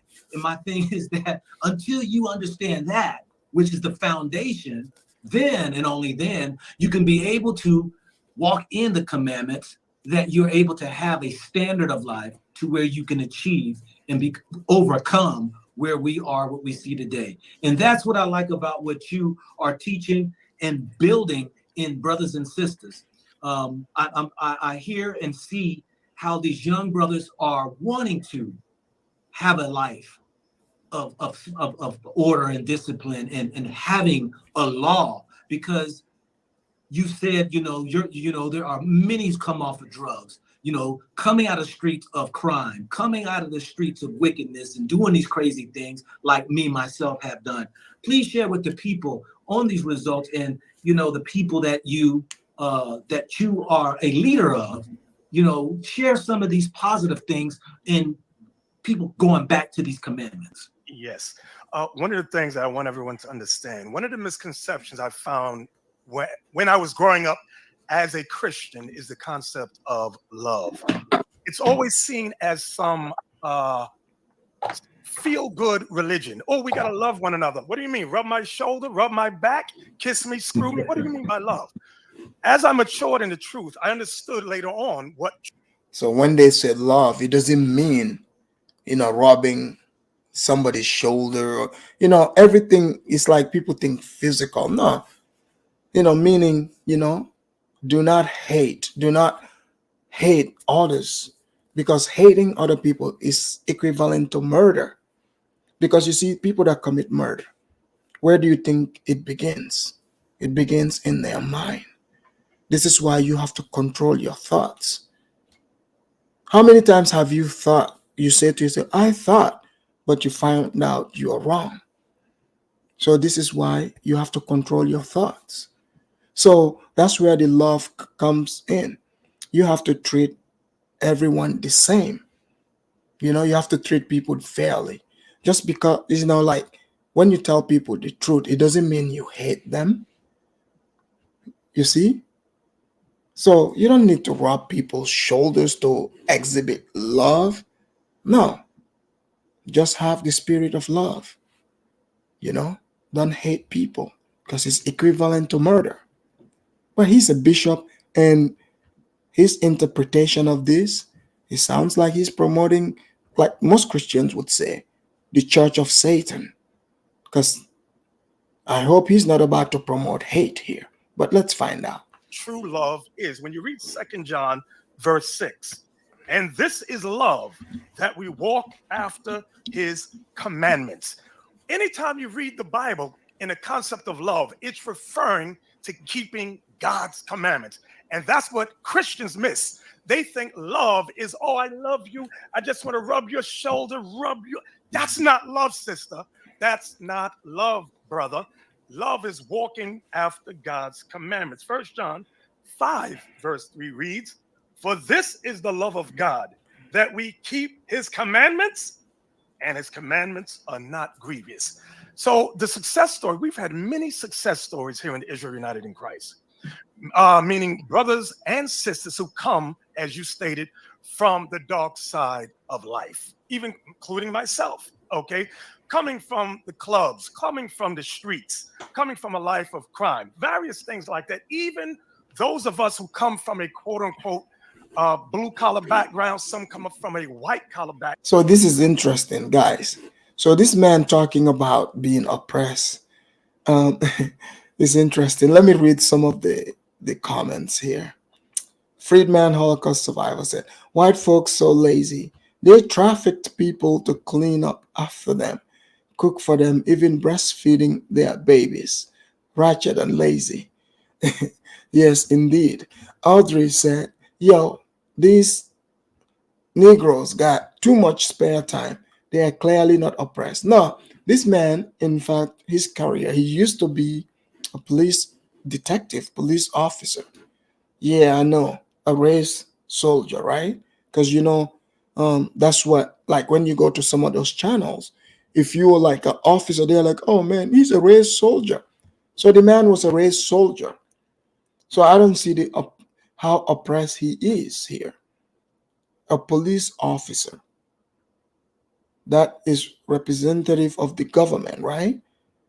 So most people here, most blacks will be like, man, I'm talking the ones that have criminal mind, or so many are suspicious of police. So, but he's over here talking as if he's oppressed. Surprising. Here we go. Background, yet still in all breaking God's commandments. Because many times some of us come from a white collar background wherein we make a decent amount of money and we think we're good. But no, you're still an adulterer, you're a liar, and you are an extortioner and or a thief. You too must change your life to conform to God's commandments. We need a structure in our life amongst Black and Latino people. We must be structured. We must be organized in order to. What is this Black and Latino thing? Doesn't it sound like the Democrats, black and brown, black and brown? So again, guys, this is everything, like, what is Bantus have to do with Latinos? Are you guys seeing confusion here? And when you meet them in real life, they have videos online. Like, they'll tell you literally that they are not Africans. In fact, they would say they were sold by the Africans. I said, how did the Africans know to differentiate it? They were able to tell us apart. I mean, I'm talking crazy story. They'll give you crazy stories. You can literally go look these videos up online right here on YouTube. You think I'm joking, but I'm not. There's plenty of them. So this guy here, he's not saying we are not Africans, but look at he's trying to make Latinos Africans also, in many words, or make Africans Latinos. I don't know which one is it. I know you're confused. I'm confused too, but I'll just let him tell us. Do that, we must follow the laws of the Most High that we have broken every generation. So now in these last days, our brothers, Why do I suspect that when he says Latinos, he is talking about Maria and her cousins? I mean, like, okay, look, I've noticed this. Even like these quote unquote Pan-Africans, like, let's say Dr. Umar, like the ones that would say they are not, like, white man is the devil. Have you guys noticed? So they would always create like this excuse where, like, how like the white woman, like, they would make way where like some technical rule, would allow the white woman to be considered an ally. And you would see them with their, dashiki on and their little kufi, with the Black Power fist. They got Becky around them. And Becky also, they went to, the Senegalese store in the market, and she got herself, a dashiki too, some tie and dye clothes. And yeah, she wears it, and you see them. Like, the professor would change his name to some ridiculous name, Umpempe Ungulo. Like, like they'll just come up with something. And you're like, wait a minute. Wait, this guy's talking all the blackness. You're like, what about the white woman? Hell, the white man shall burn in hell. He's the blue-eyed devil. But you see, we have to reform the white man through the white woman by, trying to get the white woman to come where we would try to preach to the white woman, try to convince the white woman. That's what I'm doing currently. You're like, yes, I see you're doing a great job of that. So that's what he's doing. I think he's talking about Maria and her cousins. He's not talking about Pedro. No, I don't think so. He is not talking about Jose or Pedro. Those are not the ones he's inviting. No, it is Maria and her cousins, just so you know. Let's go. Sisters, they're acknowledging, hey, I need order, I need discipline, I need structure in my life. And they come into IUIC. Now, am I saying that everything's 100%? No. We still get those men and women that cannot stop committing adultery. And what do? We have to put them out temporarily until they're ready to start again. We still get those men and women who slip back into the drug habit. We send them to whatever, not a drug farm, I'm forgetting the word, rehabilitation. And once they get themselves right, come. Over the past 6 months, we have been investigating as well as exposing the truth behind all of these food processing plants that have come on back, okay? Because some are very... Guys, why do they keep claiming the Latinos? The Latinos are not claiming them. This is wild. Like, it's like, you gotta be a part of us. You have to. Like, leave the Latinos out of your BS. Like, I've never seen the Latinos claiming this. Okay? It is every now and again, like I said, I've seen some of these, quote unquote, activists, because every now and again you will get like some Puerto Rican chick or off-brand Latino. When I mean off-brand, you don't know what part of where they are from. They are just, I'm Latino, right? So you would see them every now and again. Like black and brown, black and brown. So even those Latinos, they play that game because guess what? It elevates them. Look at AOC, Alexandria Ocasio-Cortez. Like when she went to the black area, the black church, she made up this ridiculous accent. That's her way of trying to prove that, yeah, we are cool with the blacks. And they always use the worst kind of black to show, yeah, we down, right?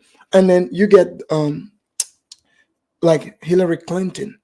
She put the hot sauce in her purse. So maybe some weird black old ladies, church ladies who probably carry hot sauce in their purse for whatever reason. Now, all of a sudden, that has to be held up as the symbol for all black people, right? And black people will swallow it. They're like, oh my, like they said, Bill Clinton is black because he played the saxophone. Yeah, as if, anybody can learn how to play the saxophone. It has nothing to do with race. But they went right along. So in all his diatribe here, all this talk, have you noticed?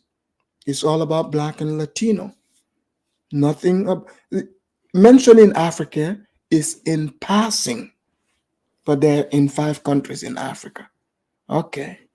This sounds like a Nazi ideology when it comes to dealing with Africans. I'm just telling you right now. Destitute. Some are in such a way that, I don't know, they need therapy. And the Bible is the true therapy. They need this book very, very. This is our only comfort. This Bible is the comfort for the minds and souls of our people. Okay? Like, I was reading about Sandy Hook and the children that witnessed or lived through that tragedy, they went into therapy. But when you think about it, like Sister Joy DeGruy said, where was the therapy for blacks and Latinos that came through Black Wall Street or came through the slave trade? We didn't have any. So guys, did you catch that? So now the Black Wall Street, because they talk about Rosewood and Oklahoma, right? So now this is blacks and Latino. Like I said, when I first learned about it, it was like a riot, whatever, right? Now that riot, it changed to massacre. And depending on now who you ask, it is blacks and Latinos, and also somehow all black people in America at the time were dependent on that black quote unquote Wall Street, when there were black enclaves far lucrative and greater than those places they push blacks attention to. Talk about Harlem. Go read about Harlem, okay? The Harlem Renaissance. Go read about it and see who made the Harlem Renaissance happen. Okay? Far more prosperous and lasting, long lasting. You see black prosperity in large numbers. But how come they don't talk about this? The media wants to keep pushing, Black Wall Street, Black Wall Street. You're like, it's just a number of small shops. They are deviating your mind from what is greater. You look at even Detroit, the economic boom for black people, even though, the economy eventually crashed. But talk about how many black people have lifted themselves out of poverty. Black progress there. They don't talk about that. But now this man, he's not only bringing black, it's called Black Wall Street, right? The pictures I saw, it was black people. I didn't see Latinos there. So this man, to me, I don't know if he's making up this history here. What do you think he's doing with the Old Testament? What do you think he's doing with it? So just pointing it out for you to pick up on this, because some people they just go with the entertainment factors. Oh, this man is so smart. No, just listen to what he's saying. Is he making sense? Black and Latino? What? Black and Latino were they shared the Black Wall Street since when? Come on, man. This is getting out of hand. Someone needs to let this man know he's out of touch with reality. Seriously. So the only thing that can comfort us, like when you read, let me give you an example. When you read the book of Romans, chapter 15 and verse 4, where does our mental comfort come from, our spiritual comfort?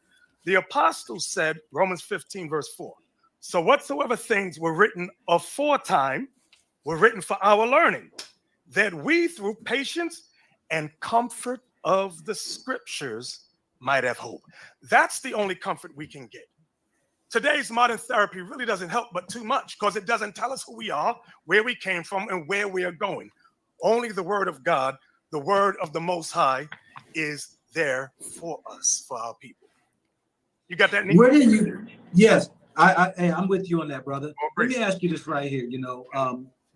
What is some people are saying, okay, all right, the IUIC is nothing more than another religion coming along and trapping our people.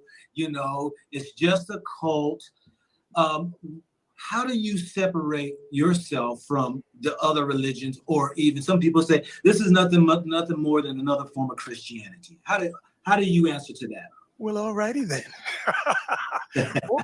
Well, one of the things when you examine Christian religions, you find out that they all broke off from the Roman Catholic Church, including the Protestants.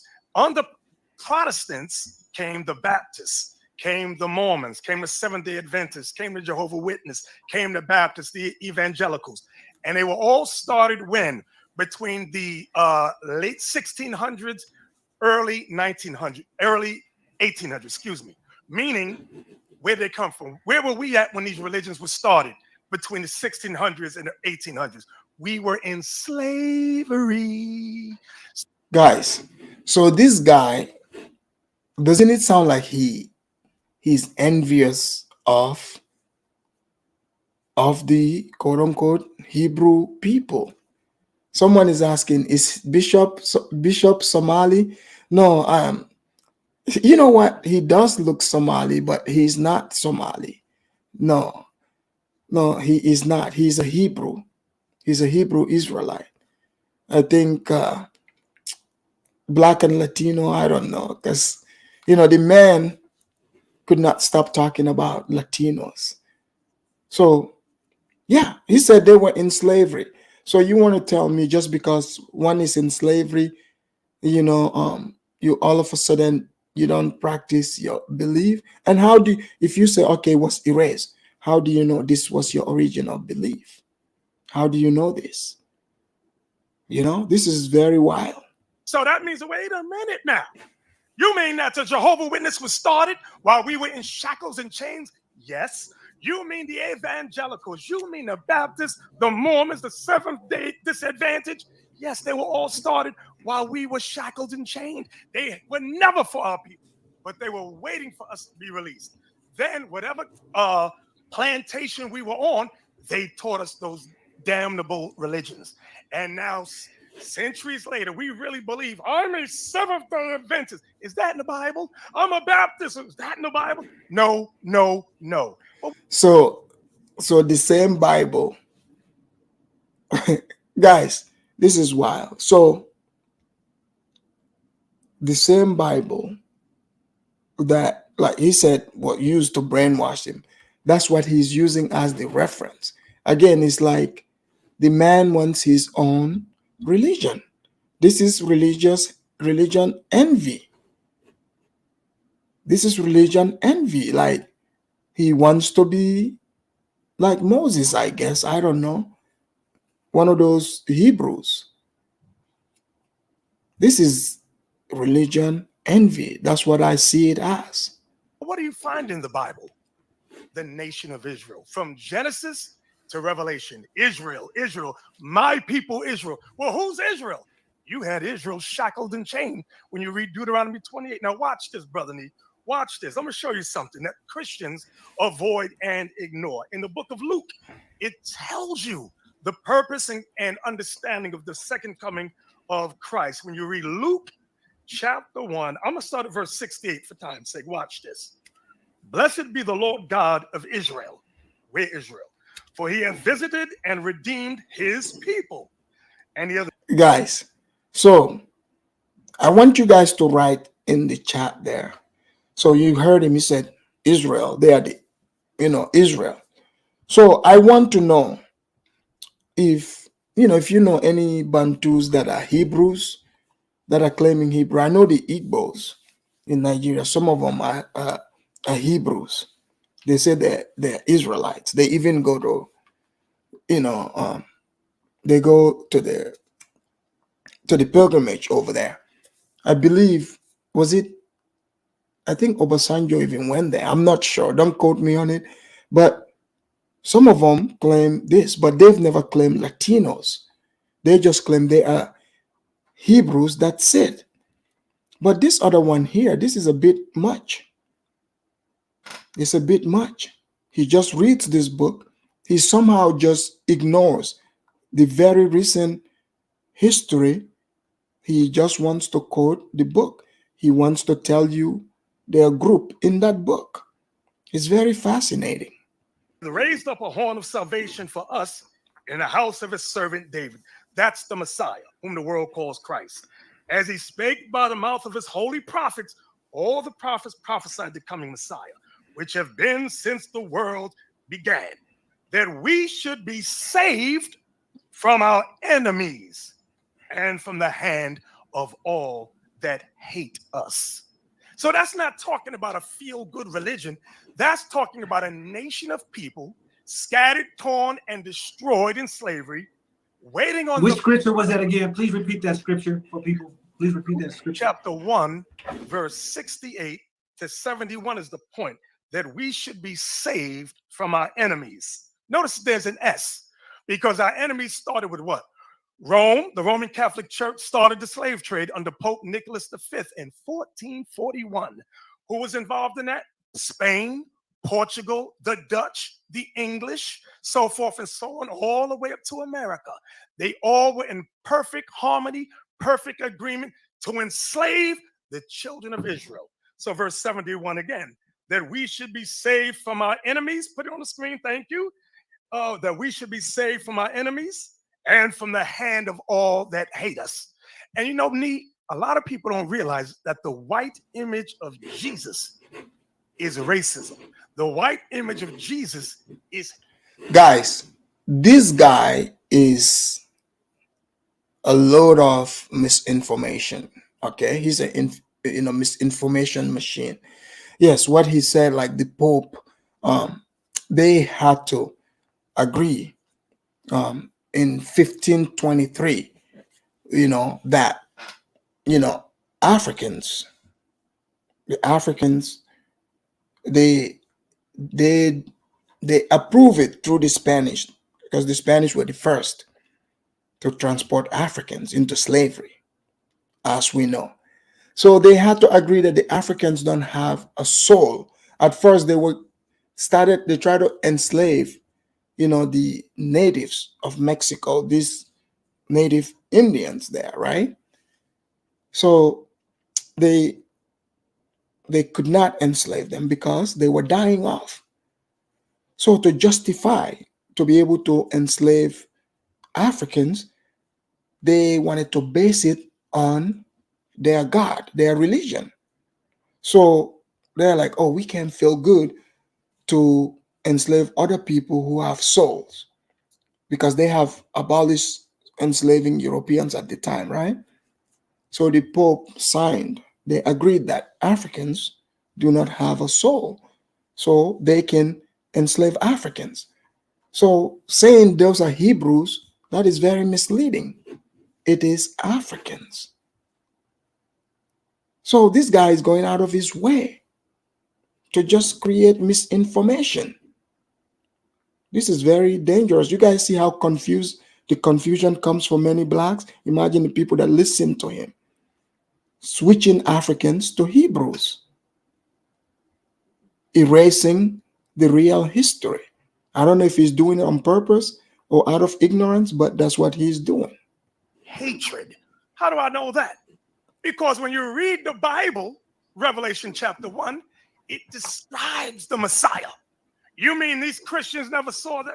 If I may, can I read the description of Jesus? I just got to read it. Now, we know his name wasn't Jesus. In the Hebrew, he's called Yahushai or Yahshua, as some say, which is fine, But watch this, Revelation chapter 1. I just want to read the description of the Messiah.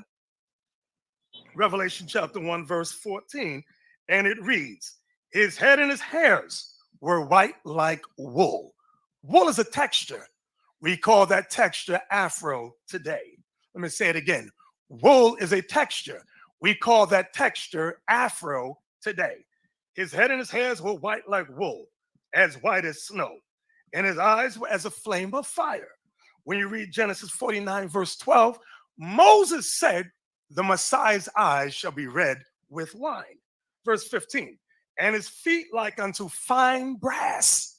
Brass is brown, as if they burned in a furnace. So Christ was so dark. How dark was he? He looked like he was burned in a furnace. That's the true biblical description. You mean these... Guys, did you catch that? So Christ looks like he was burned in a furnace. In his head, that means black people. Guys, guys, can you believe this man? Can you believe this man? I know if I had just told you without the video, you guys would think I'm just making it up. No, this is for real. Yeah, so he knows black people who are born looking like that. Yeah, black people look like this. They are born with, white hair looking like wool. Yeah, that's what black people look like. Catholic and Protestant Europeans never read that. They've read it and they've hated it. Put the white image of Jesus up. Put the white image of Jesus up. Let me ask you this right here, Bishop Nathaniel. Yes, because, look at that image, Steve. Look at that. That is an abomination. That is Antichrist right there. And this has deceived our people. I'm sorry. Go ahead, Nee. Go ahead. And I've shared with people that, as far as the big picture with with the IUIC. I'm in agreement with. And you know, my thing is that, you know, I've heard y'all mention that scripture. And my thing is that I have yet to accept what it's saying there. And what I'm saying is that the scriptures, it says first and foremost, this is why I'm like, if I was a white person, I would use that scripture, because that scripture says that his head was white and his hair was white like wool. Now, how I see it. So guys, are white people's hair white like wool?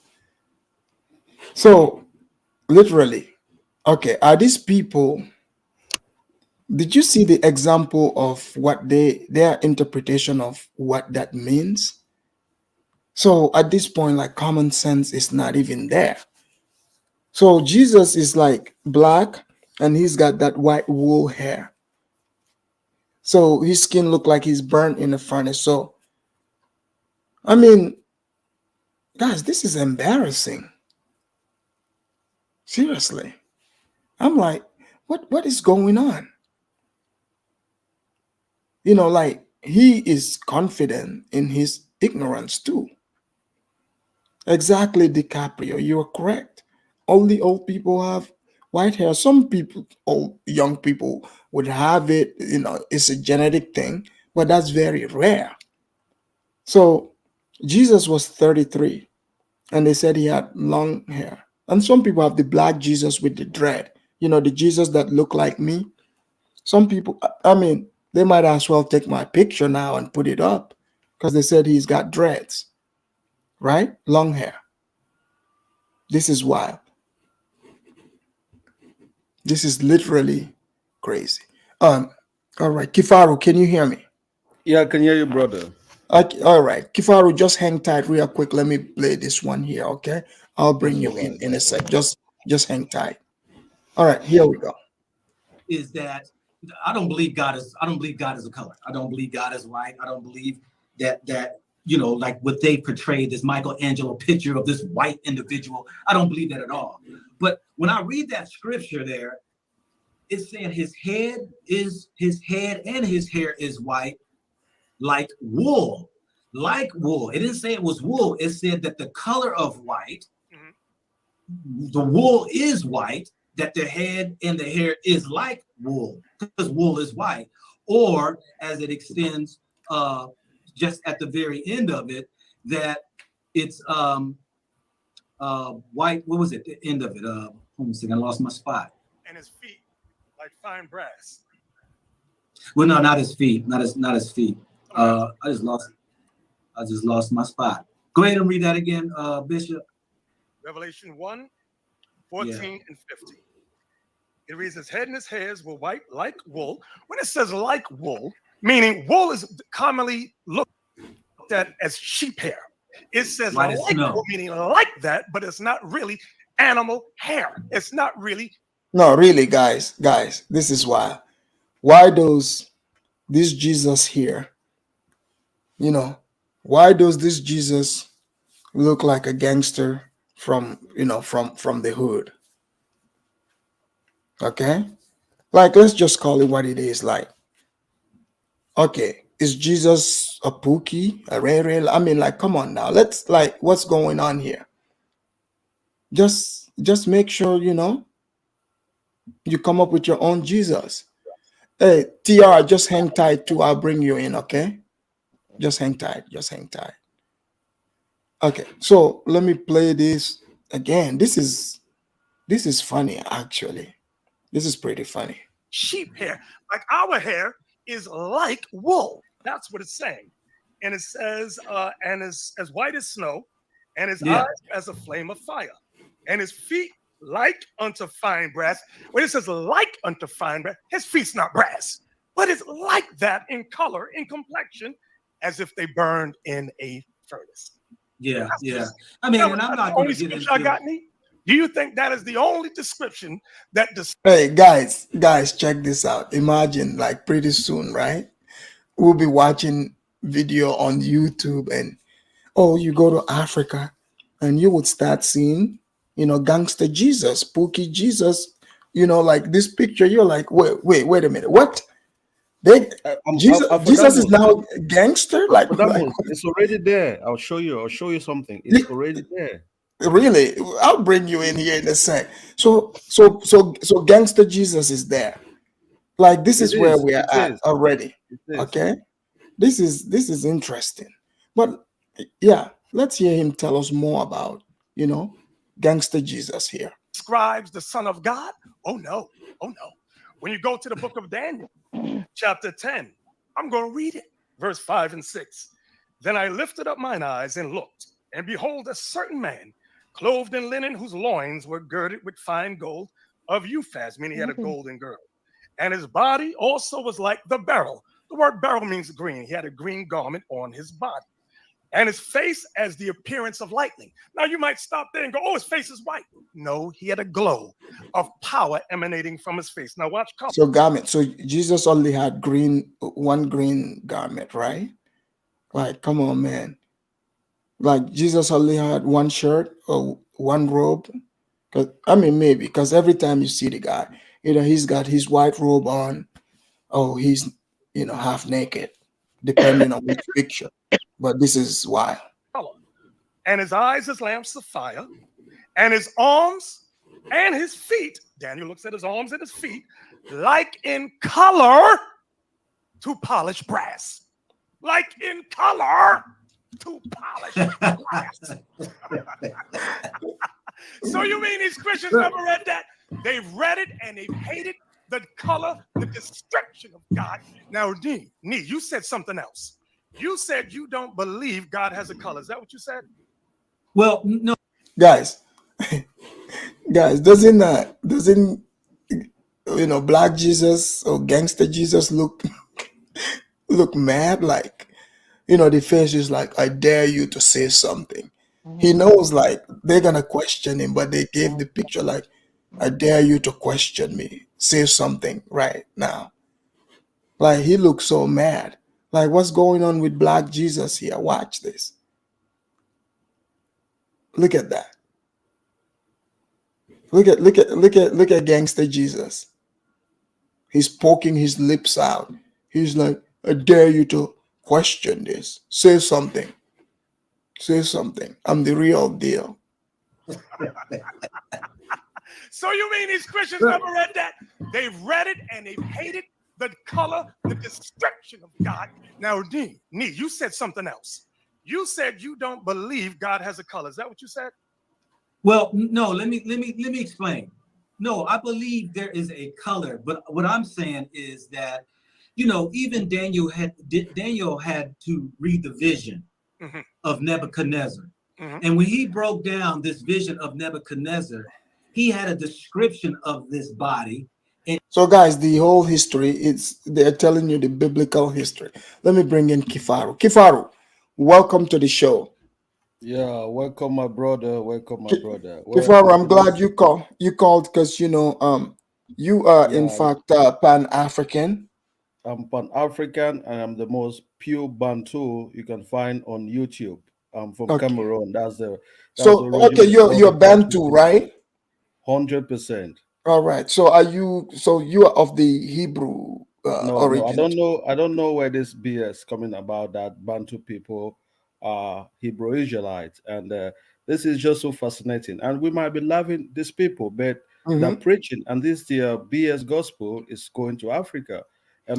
Recently, I found a whole group of one town in Cameroon. Can you share my screen? I've put something there. Yeah, exactly. Yeah. Oh, so this is Cameroon? This is Cameroon. So this is. Are you serious? This is. So these are Hebrew Israelites in Cameroon. In their little dirty shanty town. Don't you see the same things? The same. Yeah. This is their YouTube page. They have same pictures. They have the Jesus, the gangster Jesus. Yeah. This is Cameroon. This is the Hebrew Israelites in Cameroon. So when he said we have 5 countries in Africa, I don't know if this is part of the group. Don't worry. Wait, Kifaru, you are way ahead. He's going to tell us again which countries they are in. Okay. Yeah, so, I wouldn't be surprised if he mentions Cameroon. So Yeah, so this is why they are probably saying the Bantus are Hebrews. I don't know. So they have videos, you see, just the same style. Look at them preaching in the street, saying the same things. They have their horns. So we might be laughing at these What? people. Yeah. So it is Hebrew Israelite. So I don't know these people, what they are up to, even know. So I've met this guy. So I contact him. He'll be coming on my channel because we are gonna ask him some really good questions. So these are Cameroonians. This is in Cameroon, not even Cameroonian. This is in Cameroon, in a town called Bamenda, where the Ambazonian people are fighting. Yeah. This is the town. So this is what do they call themselves? ISOC. I don't know what that means, but they are Hebrew Israelites, and they're preaching. You can assure you, this is all they have. You see their horn, everything. You understand? So yeah, like the big horn that they blow. It is a problem. So, I've got the channel, but I'm talking more about politics. So if you guys can come to my channel on Friday, he will be coming, and we all can ask him questions because I have a lot of things to ask him. Because we all know these people, they dish Africans, they hate Africans, they talk so many bad things about Africans. Africans so them. So how can you be Hebrew Israelites? So I don't know. This is interesting. But Yeah, let's allow TR also. TR, welcome to the show. TR, what do you want? Can you hear me okay? Yes, TR, where are you calling from? Oh my goodness, I'm in Canada and I have such a unique perspective, but I wanted to ask you because you said something so interesting that my mind never thought of. You said something about religious envy. Is that what you said? Yeah. Wow. Doesn't it sound like religious envy? Yes. That's how I mean, because it's like yeah. Did you pick up on that too? Yes. No, I didn't. It was only after you said it, it started to go in my mind. I said, wait a minute. It seems like that to me. Because like I think that it can't be only me. When you see the real of something, you can feel it. And when it's fake, you can feel it. Right. You know? Yeah. So when you said religious envy, I said, is that what I'm seeing? This is clearly religious envy. Oh my God. Very interesting that they're in Cameroon. Let's hear some of the countries they are in also. Let's hear this. Give me a second. Let's hear the bishop tell us. And each one had a component of what it comprised of. Whether it was of gold, whatever. About the great statue? I don't want to get confused. I want to know exactly what you talk about. Yes, the of the statue in Daniel 2 or the 4 kingdoms in Daniel 7. Which one are you making reference to? Of the kingdoms of when he was talking about the statue that was in his dream. Daniel 2. Daniel 2 is not the same as Daniel 10 that I just read. But go ahead. But so and definitely not trying to debate, but when it comes to this, I know colors are all over about the Most High. The Most High is everything. I mean, whether you want to look at the throne that had the color of rainbows, jasper, sapphire. See, that's where I was going. Yeah, that's where I was going. Because in Revelation 4, it tells you that God Almighty, the Father, I gotta read it. He's getting walked up. So they're asking if God has a color. Let's hear what this is wild. Let's hear what he has to say. Yes, you brought it up, Nee, because people, especially Christians, they get lost and confused. Revelation 4, verse 2 and 3. And immediately I was in the spirit, and behold, the throne was set in heaven, and one sat on the throne, and he that sat was to look upon like a jasper and sardine stone. Those are 2 brown stones. And there was a rainbow round about the throne in sight like unto emerald. Because I've heard many Christians say, there's no color in heaven. Where did you get that from? The Bible says there's color in heaven. There's rainbows in heaven. What are you talking about? So, guys, did you hear? So, I think Go Black don't want to ask him press, but if you are asking if God has a color, honestly, is this man saying you were asking if about rainbows and trees? You were trying, because they say God created man in his image. I'm sure that's what Go Black is asking. And he's talking about rainbow. What do you guys think? This is this is funny. This is funny. Describes God Almighty like the color of sardine stone, jasper stone, which are two brown stones. So, brother, sister, let's get our minds right. And that's our goal. That's our vision, to show our people. Christ said, and you shall know the truth, and the truth shall make you free. And that's our inspiration. You shall know the truth, and the truth shall set you free. You guys know here at the Afridamus report, the truth. I've always been pushing that. But is he telling the truth here?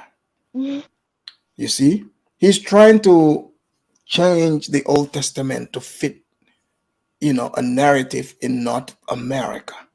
That's what he's trying to do. So let's see, let him introduce his Bantu people. Well, if the Bantu Hebrews, I have to make sure I say it right. Cameroon has so many of these Hebrews. I never knew Cameroon was a Hebrew center.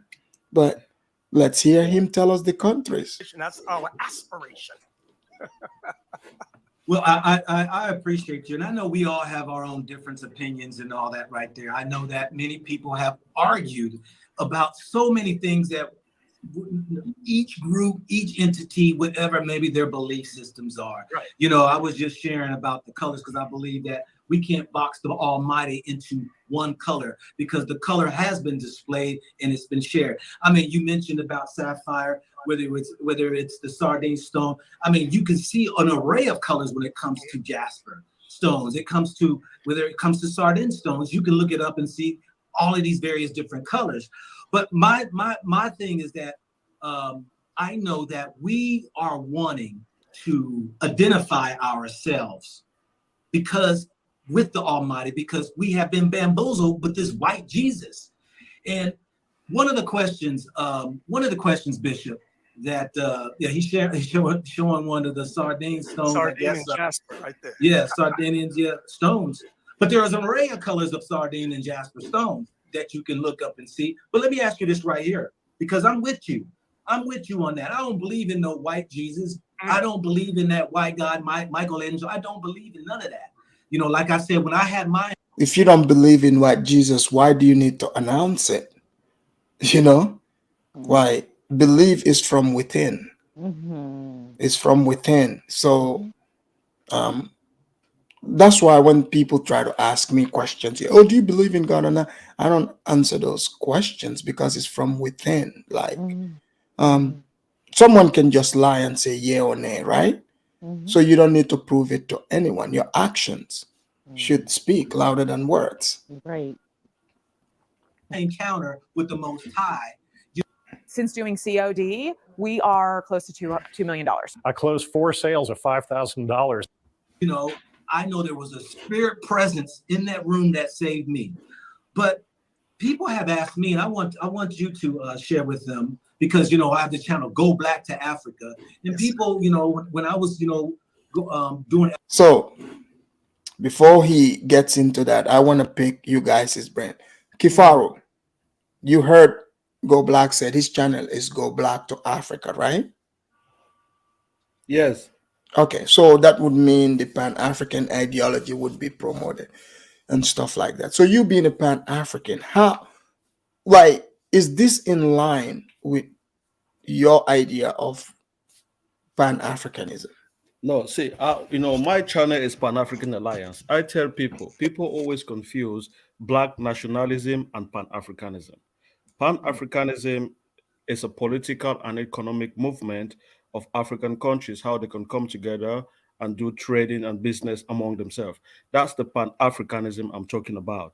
Okay. This so this right here, this right here is Black nationalism. It's something completely. But since they put it together with Pan-Africanism, they get people confused. So I'm trying to tell people this is different.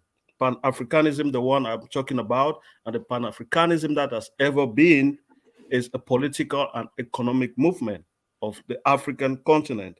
That's But this is not Pan-Africanism. even black, because they're speaking of their alliance with Latinos.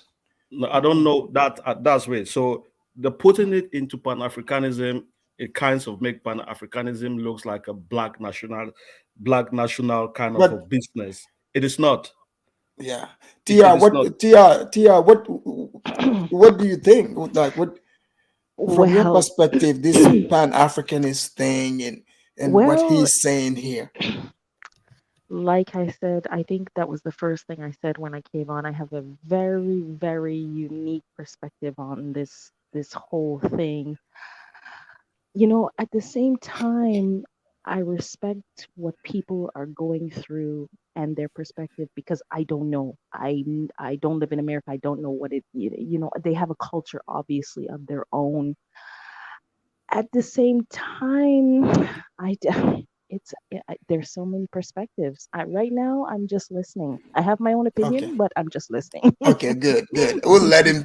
I'll just let Bishop tell us more. Okay. For tours and stuff. And people said, you know, go black, I'm mixed. Where do I fit into the scheme of life? My mom is this color, my dad's this color, or my black, or my mom is white, or whatever.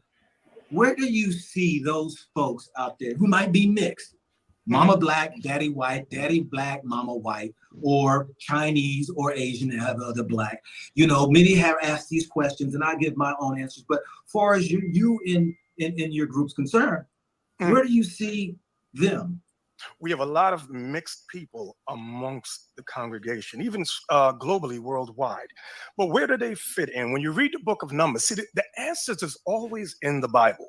When you read Numbers chapter 1, verse 18, it reads this way: and they assembled all the congregation together on the first day of the second month, and they declared their pedigrees after their families by the house of their fathers.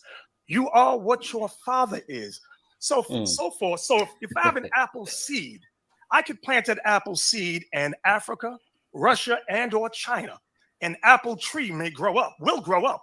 It may look a little different, but it's still an apple tree. These people Likewise, just if as a man, I plant my seed in a black woman, Chinese woman, Caucasian woman, Chinese woman, my children may look somewhat different, but they're still my seed. They're still according to the pedigrees of the house of their father, which is me. So that's where we stand in regarding that. Now, I was in Ghana, Sierra Leone, Nigeria, and especially Ghana. I noticed one thing from Accra to Kumasi. So he's about to give us his synopsis of Ghana. So what he's saying here, guys, you notice, right? Go Black is asking him about mixed children. Yeah. So he's saying it's his seed, which is true, right? Which is true. But now that would contradict his idea of what he is fighting against, which is now he's about to show envy for the white Jesus. It's Can I just competition ask you a question between just a sec, between white Jesus and gangster Jesus. Go ahead. Yeah, so what about the women? If the women have children with some other races of people, are their children qualified to be Hebrew Israelites? No, because the man is the one that carries the seed. That's what he's saying. Man carries the seed, and the woman's womb is the oven. You plant your seed there. How can you be preaching evil about a group of people and you still want to get children with your women? Is that not being contradictory? Well, if you think the white man is not evil, then you want to still put your child in the seed of a white woman's womb. Oh, did you forget? Did you miss the part where I talked about Professor Ogodele, where he is with the white woman because he is trying to get the white man and the Latino man to understand how God have shown that they are all from the same tribe. It's just one tribe to another. Whatever. But let's hear what he has to say about Ghana. So they he's been to Ghana, Nigeria, Sierra Leone, but especially Ghana. Let's hear what he discovered in Ghana. there's like a campaign in Ghana of a European Jesus, and they all Jesus is. They got white Jesus on soup cans, white Jesus on taxi cabs, white Jesus on your lampstand. I'm like, what the hell is going on?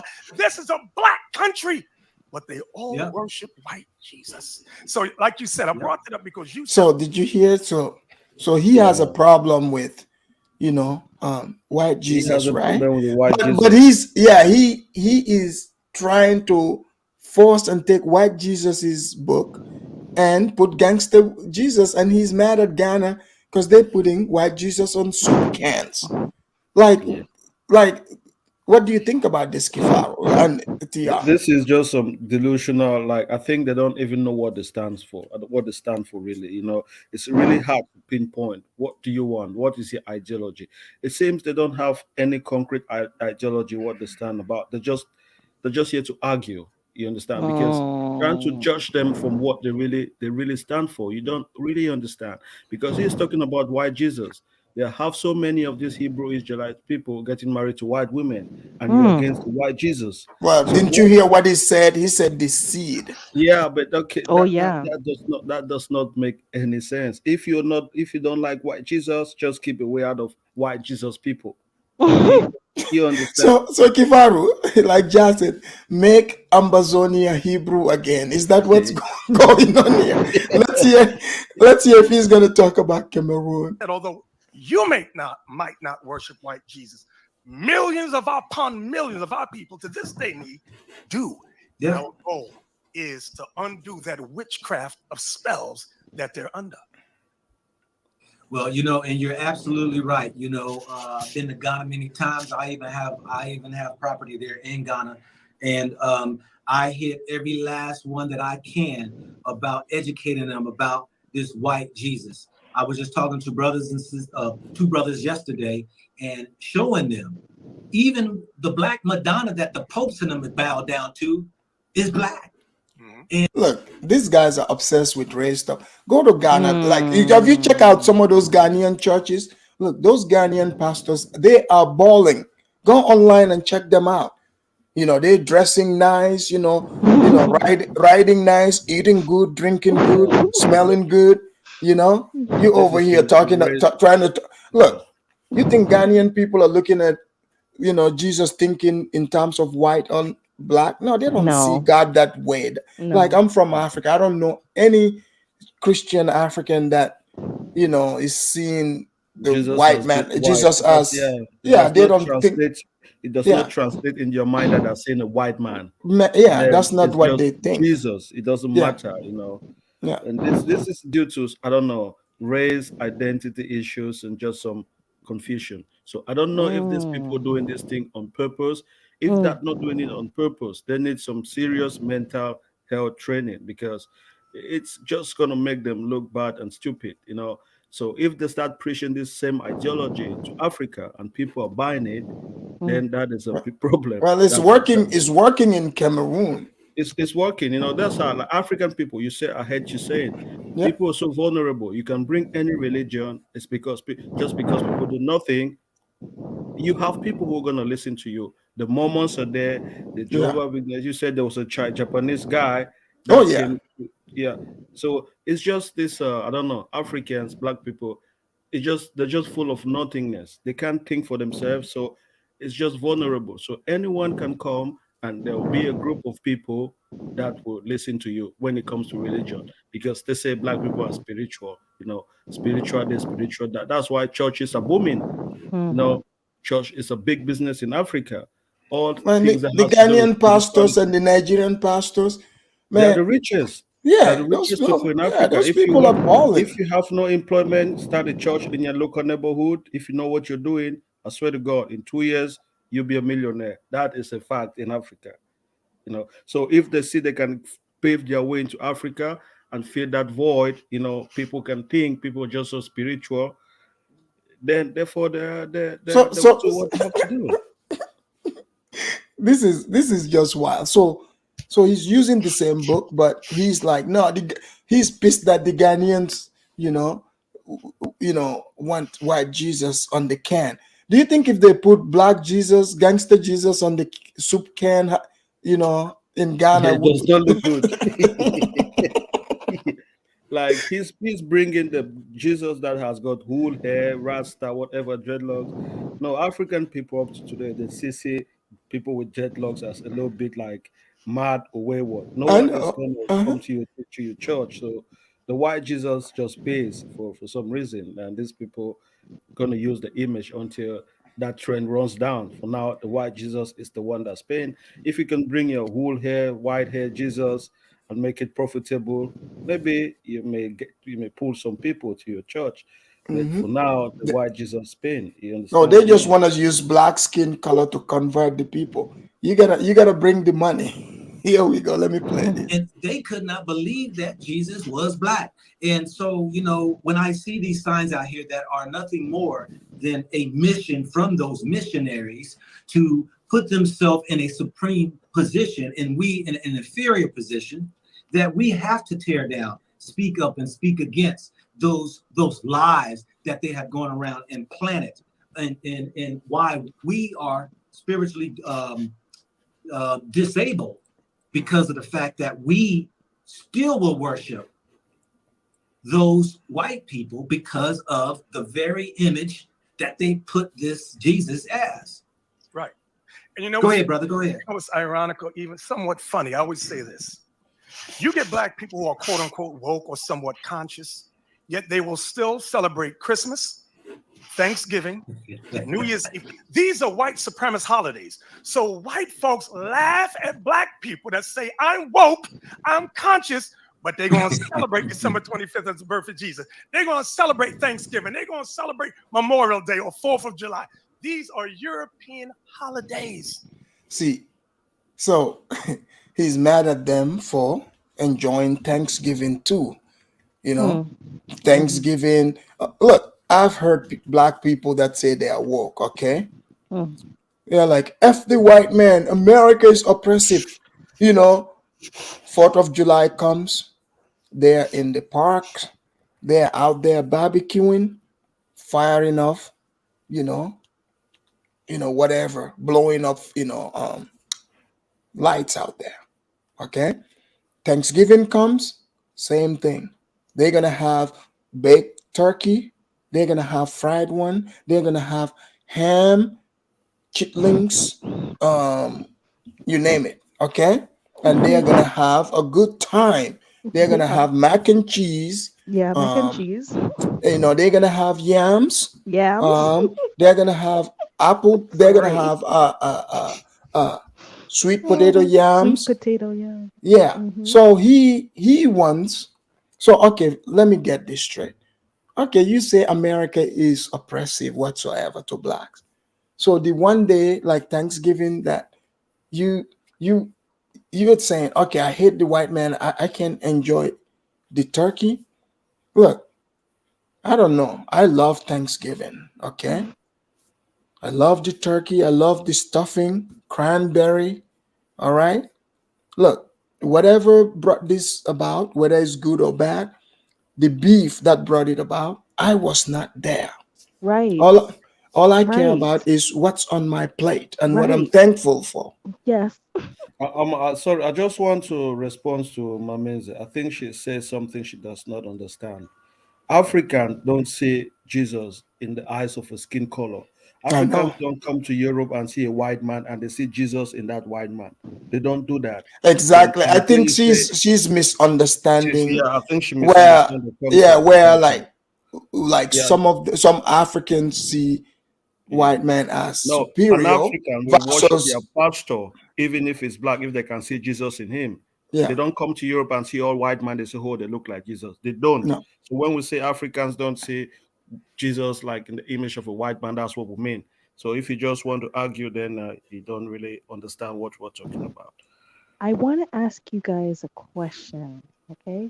And it's hard. I can't really put it together in my mind, but I want to ask this question. Okay, so we understand that Black American people live in America. And we understand that Black people from Africa live in Africa. And we understand Black people from the Caribbean and blah, blah, blah.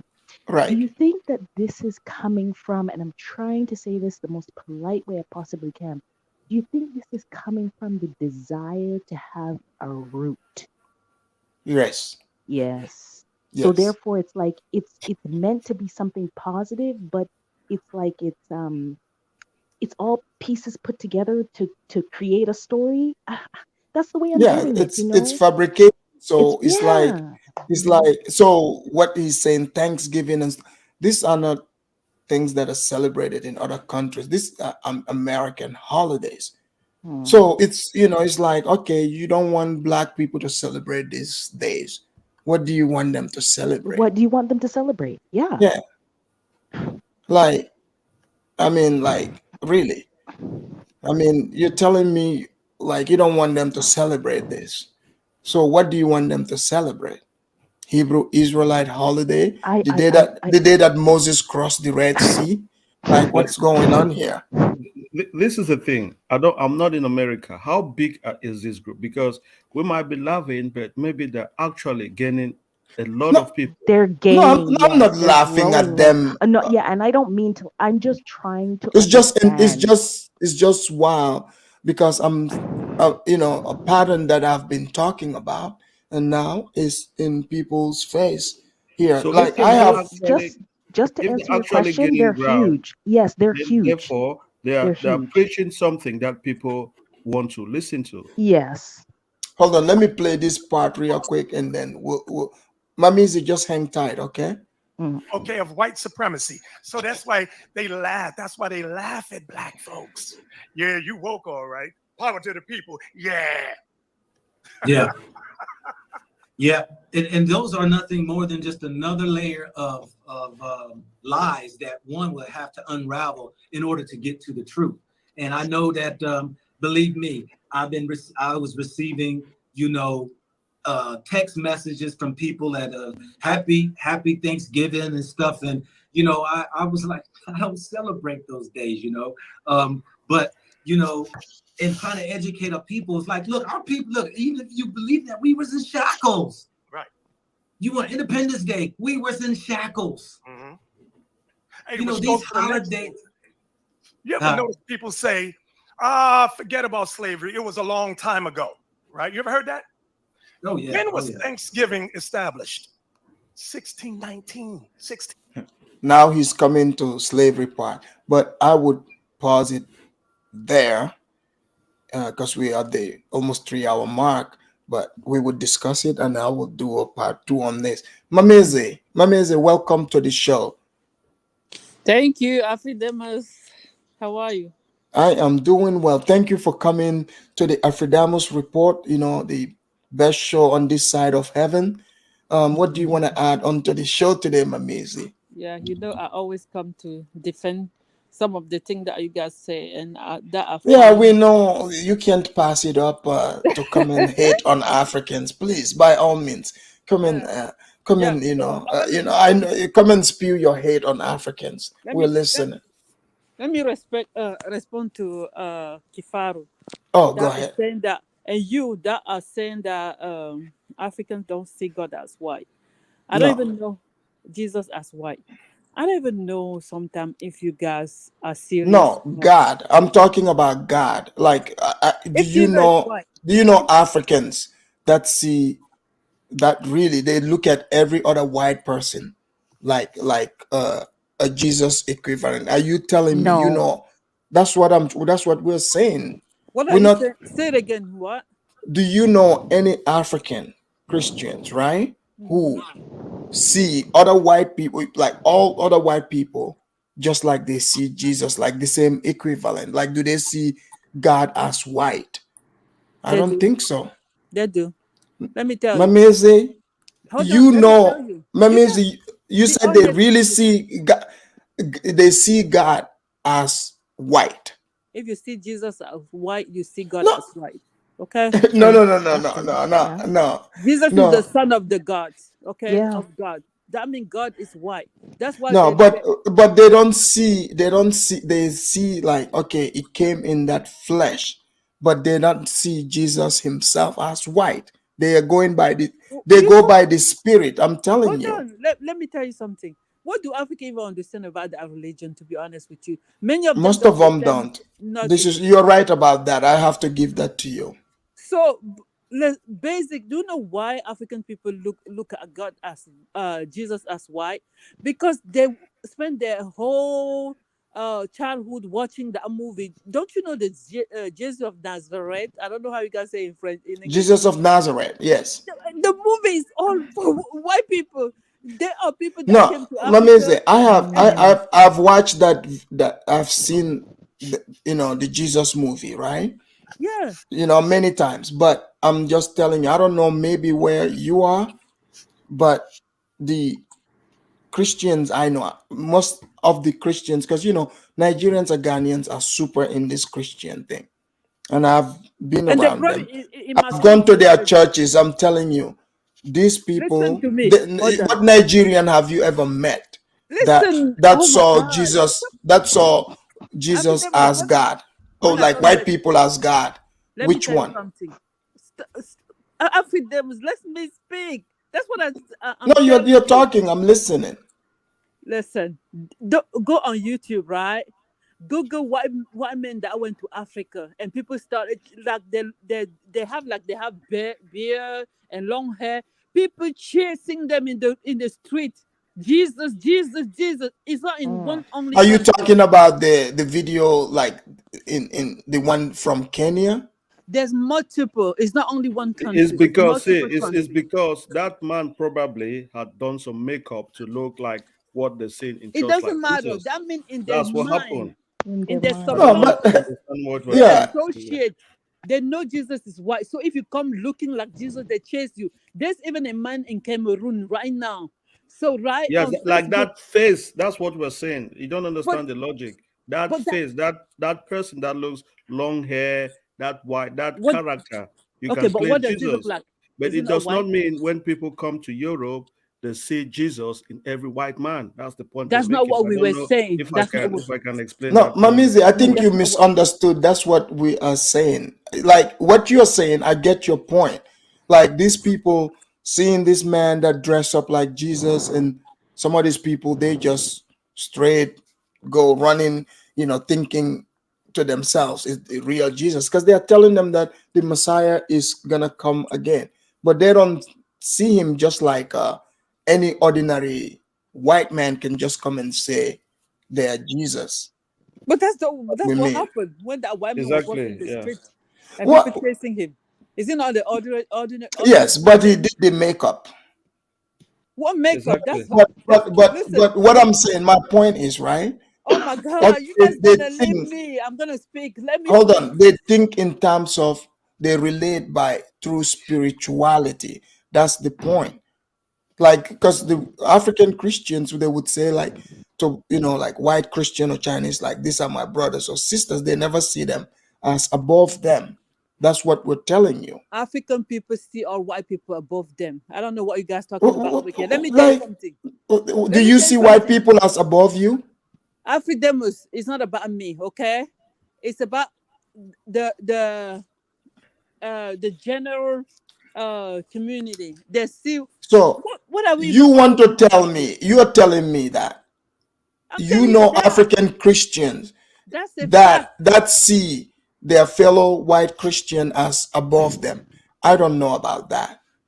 African people, they respect their pastors more than even the Jesus of the Yeah, that's church what you're I'm talking telling you. about. Their No, pastors that's are You don't not. know what They black. you're respect talking about pastors here. now because You they're don't you other. don't really know what you're No, talking listen, about, listen. Get them Mamizi. out of there. The moment you confront them, the moment that they come in contact, right, with white people, the energy change. The energy change. Yeah, I could believe that. I'm sorry, but I could What believe are we that. Yeah. talking about? What are we Yeah. talking about over here? We know we suffer from white complex. That's Yes. something that was You talk say put in you. our Don't Say say mind. you, we. Mamizi. Don't say we. Not Mamizi. all, Stop not all. projecting. Some. Not Listen. Projecting. For you to decolonize your mind, it's a process. You It's guys a can say process. Yeah. everything you say over Mamizi, let me here. ask you I this. Let know me you. ask Mamizi, you. you The need to moment stop I Mamizi, test you, projecting. even You're Kifaru, fond the of moment I hold test projecting. on, you, hold you're on, gonna hold fail on. the test Wait, because you don't even Mamizi, realize it. You wait. guys don't understand the subconscious. When I Hold You on, let me test understand, ask you, you, but Mamizi. you Let should me stop ask you projecting. this. You project a lot. Mamizi, Let me Protecting ask what? you. When I even understand your the way you're analyzing whatever Go Black is talking with this man. I mean, I feel like you guys don't even understand it. No, Mamizi, you don't understand. Let me I ask you love you this. both. Mamizi, you don't understand. You like to, use your own way of thinking and try to project it onto all Africans. Like the time that I heard you say, "Oh, African men are not romantic," blah blah blah. Like if you They're are not. married, That's you a should say, fact. Mamizi, you're not That's a married to. fact. Hold on, Mamizi, you are not married to all African men. Say your husband. Maybe you know of your husband. Have you been with every African Listen, man? Afridamus, you're You know what I'm really saying? Say your husband If you isn't got married to a romantic. robot, the it's way not you our guys problem, deny the Mamizi. truth. No, but The Mamizi, majority. how many have It you? doesn't have to Do you be have a every. husband? Do you have a husband? It doesn't have to be every single man. We're talking But about the how would you know majority. they are not Okay? romantic if Because you are women married? complain. Because their women complain a Oh, lot. Go oh. on They TikTok, don't. The go on ones I YouTube, know, I go know a in lot real that don't life. complain. So I don't know the They kind don't of a even lot you're get it. They talking don't even about. understand Mamizi, it. Mamizi, Okay? you Because the never, culture, Mamizi, I get your it's a point. cultural You, issue. In Mamizi, Africa, the man is not even required to please his woman at all. No, The it woman is. is It is says the who? required. I don't the know what woman year you is were born raised in. and groomed to That is a please the lie. man. Okay, That is a if lie. you're lucky, you have an exceptional African man Well, who's good for Mamizi, you. That is a Mamizi, lie, Mamizi, Mamizi. I don't That's want to just deviate, but You Mamizi, guys here's the want to let's thing. not deny deviate. people Let's not experience deviate. and just like Mamizi, come over here trying Mamizi, to. speak. Here's the thing. You have to speak about your husband not being romantic. You know your Listen, situation. And like I see so many of these African women, right, Okay. who are married to other African men, and this woman, I mean, Okay. you ask You them, how are complain you things doing? They are about the like, husband. they said no complaint. They cook well for their husband. They're not over there running their mouth. When the homies like myself, we come and visit, they cook good. They put the food out there. Exactly. They are what does not that have to do with complaining. You men? see what I'm saying? What does that have to do? Wait a minute. Wait a minute. This women, they are over there. They're not giving their husbands headache, because they went and watch. What They does that watch. have to do with Wait. romance? Because you went and watch. What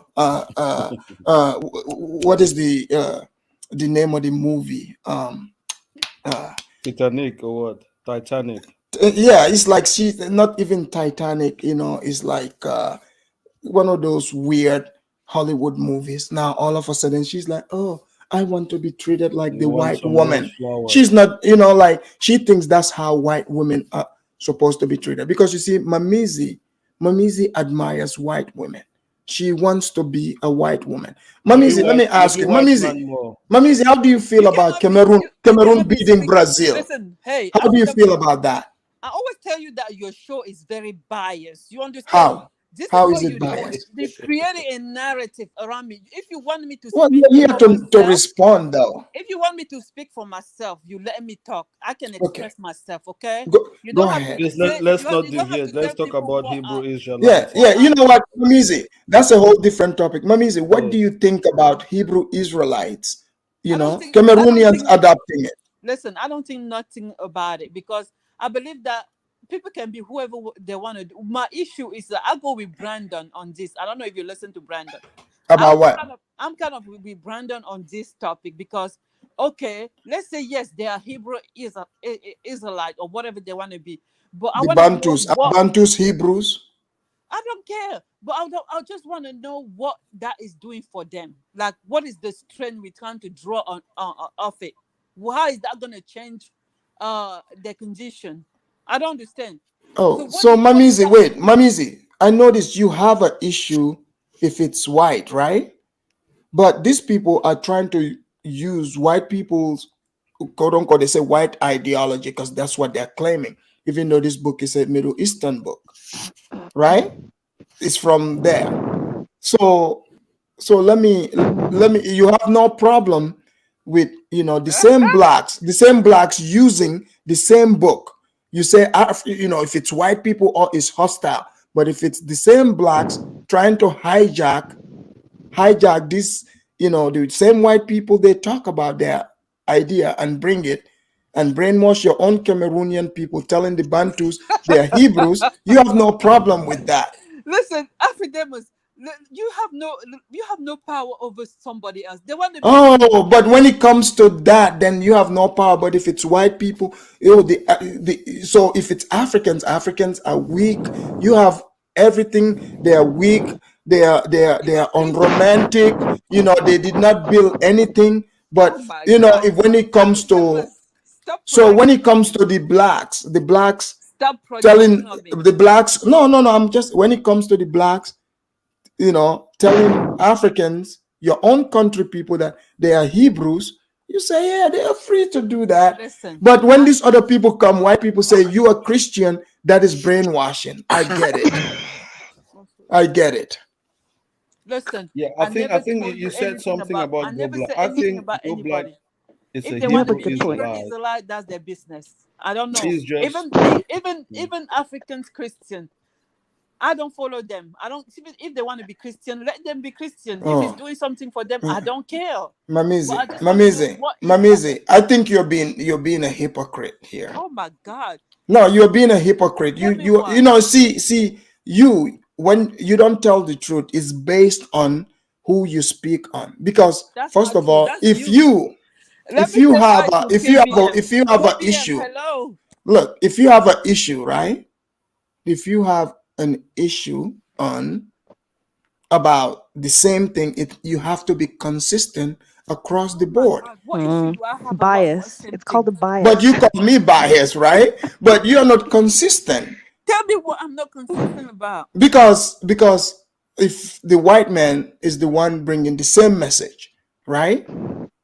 That's brainwashing. Now you have this guy telling Cameroon people, your own people, that they are Hebrews, and some are believing it. And now they're teaching this on the streets of Yaoundé. Is that what you like? Where people will be. Listen, You know, anyone in Africa with you know, this is why Cameroon soccer is going down. I hope you know this. I don't care about soccer. That's distraction. Okay. You see, Entertainment there we you go. don't So care about soccer, you just care about white African men. look. I think Mamizi don't even care about Africa. You know, it's like anytime she has an She wants a opportunity. man that she can control like a little toy, so that Yeah, Mamizi, if you want that, you know, just those you men know, don't exist again. those men don't exist. Afridamus, if you have a show, you have to let people speak. You're trying to control the narrative. You understand? You don't want me to speak for myself. You talk for me. Let me say, I don't want anybody in Africa with religion, whether they're white or they're black. I don't like that about Go Black to Africa. Except they are Hebrew Israelites, right? Whether he's about Hebrew, sometimes he preaches, not even Hebrew. He sits over there and have some life over religion. I even made a show about that. I told him we don't need any more missionary in Africa, whether they're black or. Do you think the blacks can come and save Africa? Who? The blacks are the ones they can save Africa? To certain extent, and I will. What are they? Okay, can you explain what would they be saving Africa from? And I don't you know, think they're gonna be, no, listen, I'm not gonna. I want to know. I don't think they're gonna be able to, even though I see that they have some potential. But give us the potential. Go ahead, we're listening. The potential is in that they are the only people that can face our oppressor. You guys, like African people, they don't have that. So the blacks, do you not see the blacks crying to the white people saying they are oppressed? They are still crying. Like, how can you, like, you see them crying? Okay, are the blacks oppressed right now or not? They have Black Lives Matter movement. No, because according to the black narrative, hold on, let's allow Mamizi to answer. Are the blacks oppressed right now?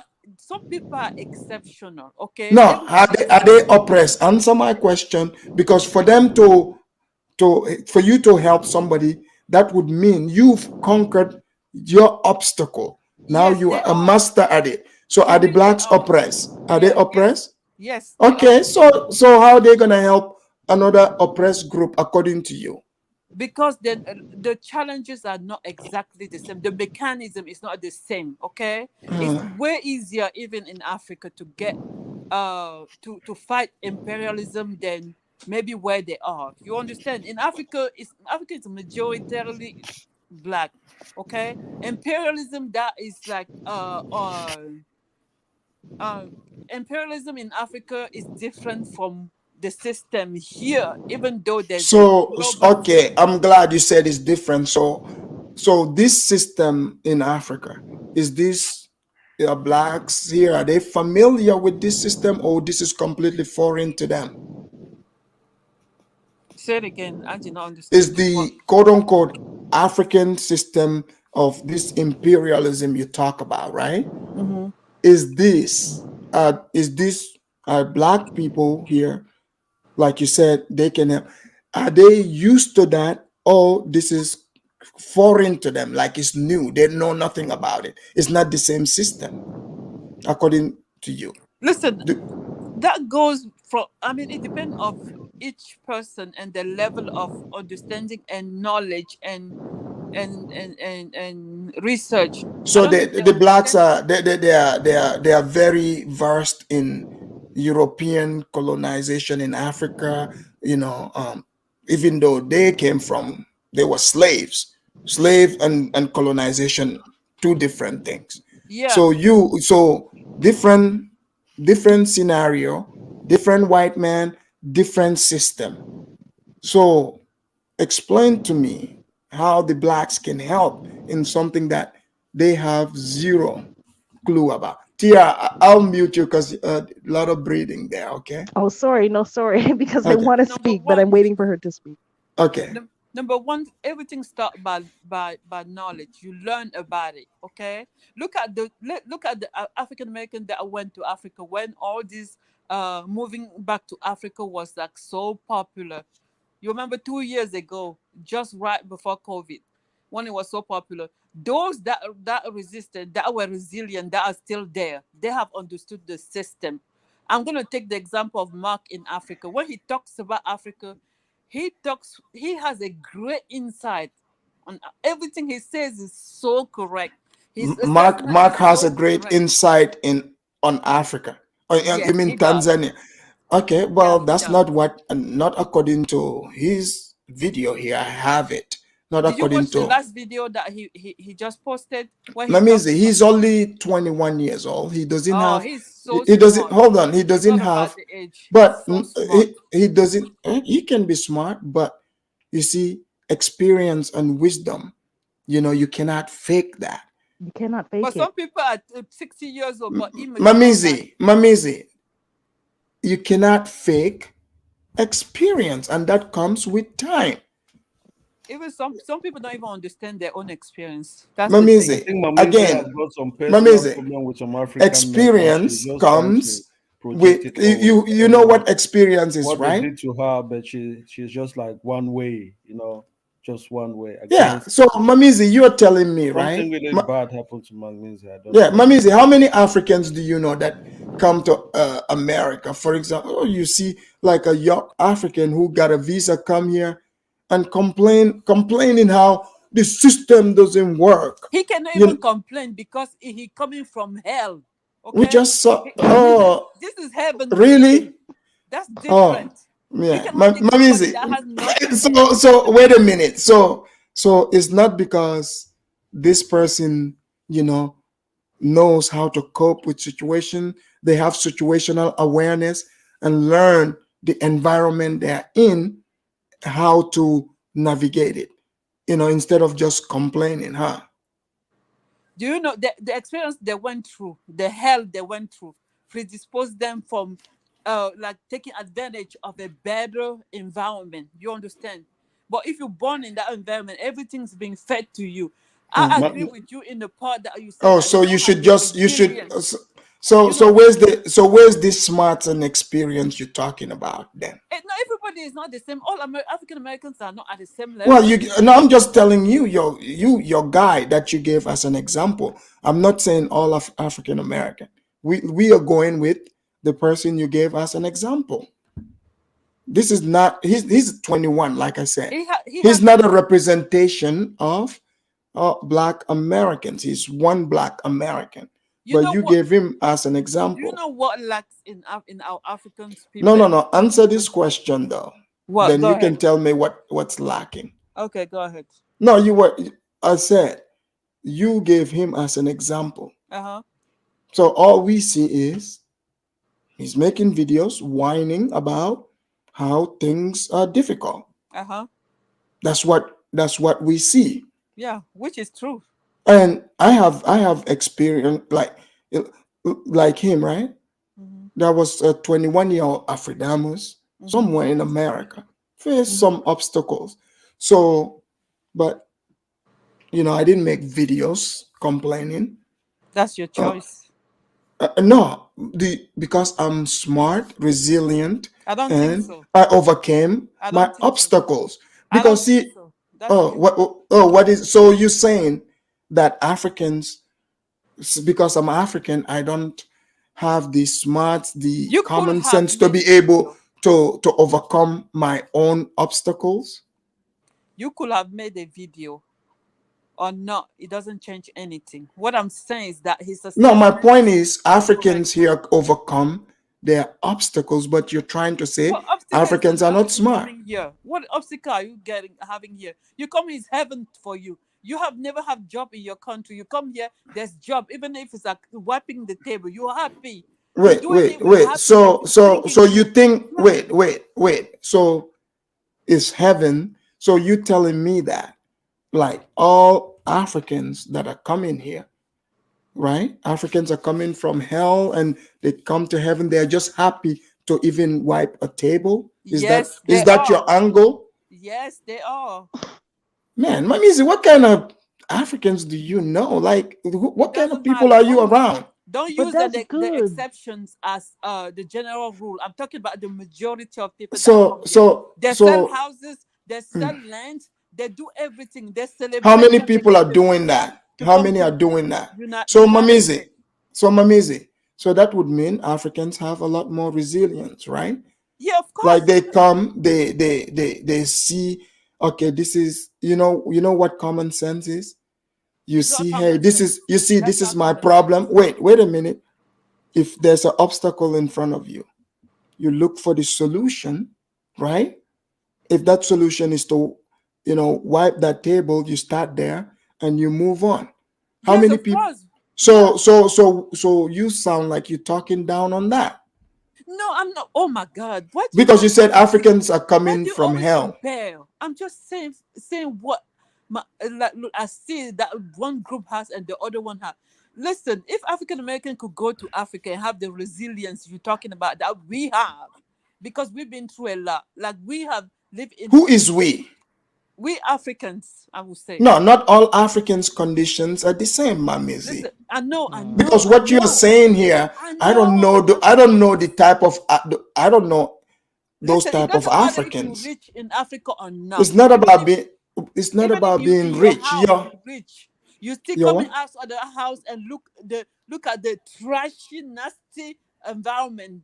Okay, you can be even the president. The president still have to drive on the road that every other people. He still have to cross the city and see all those destitute area and houses. It's depressing.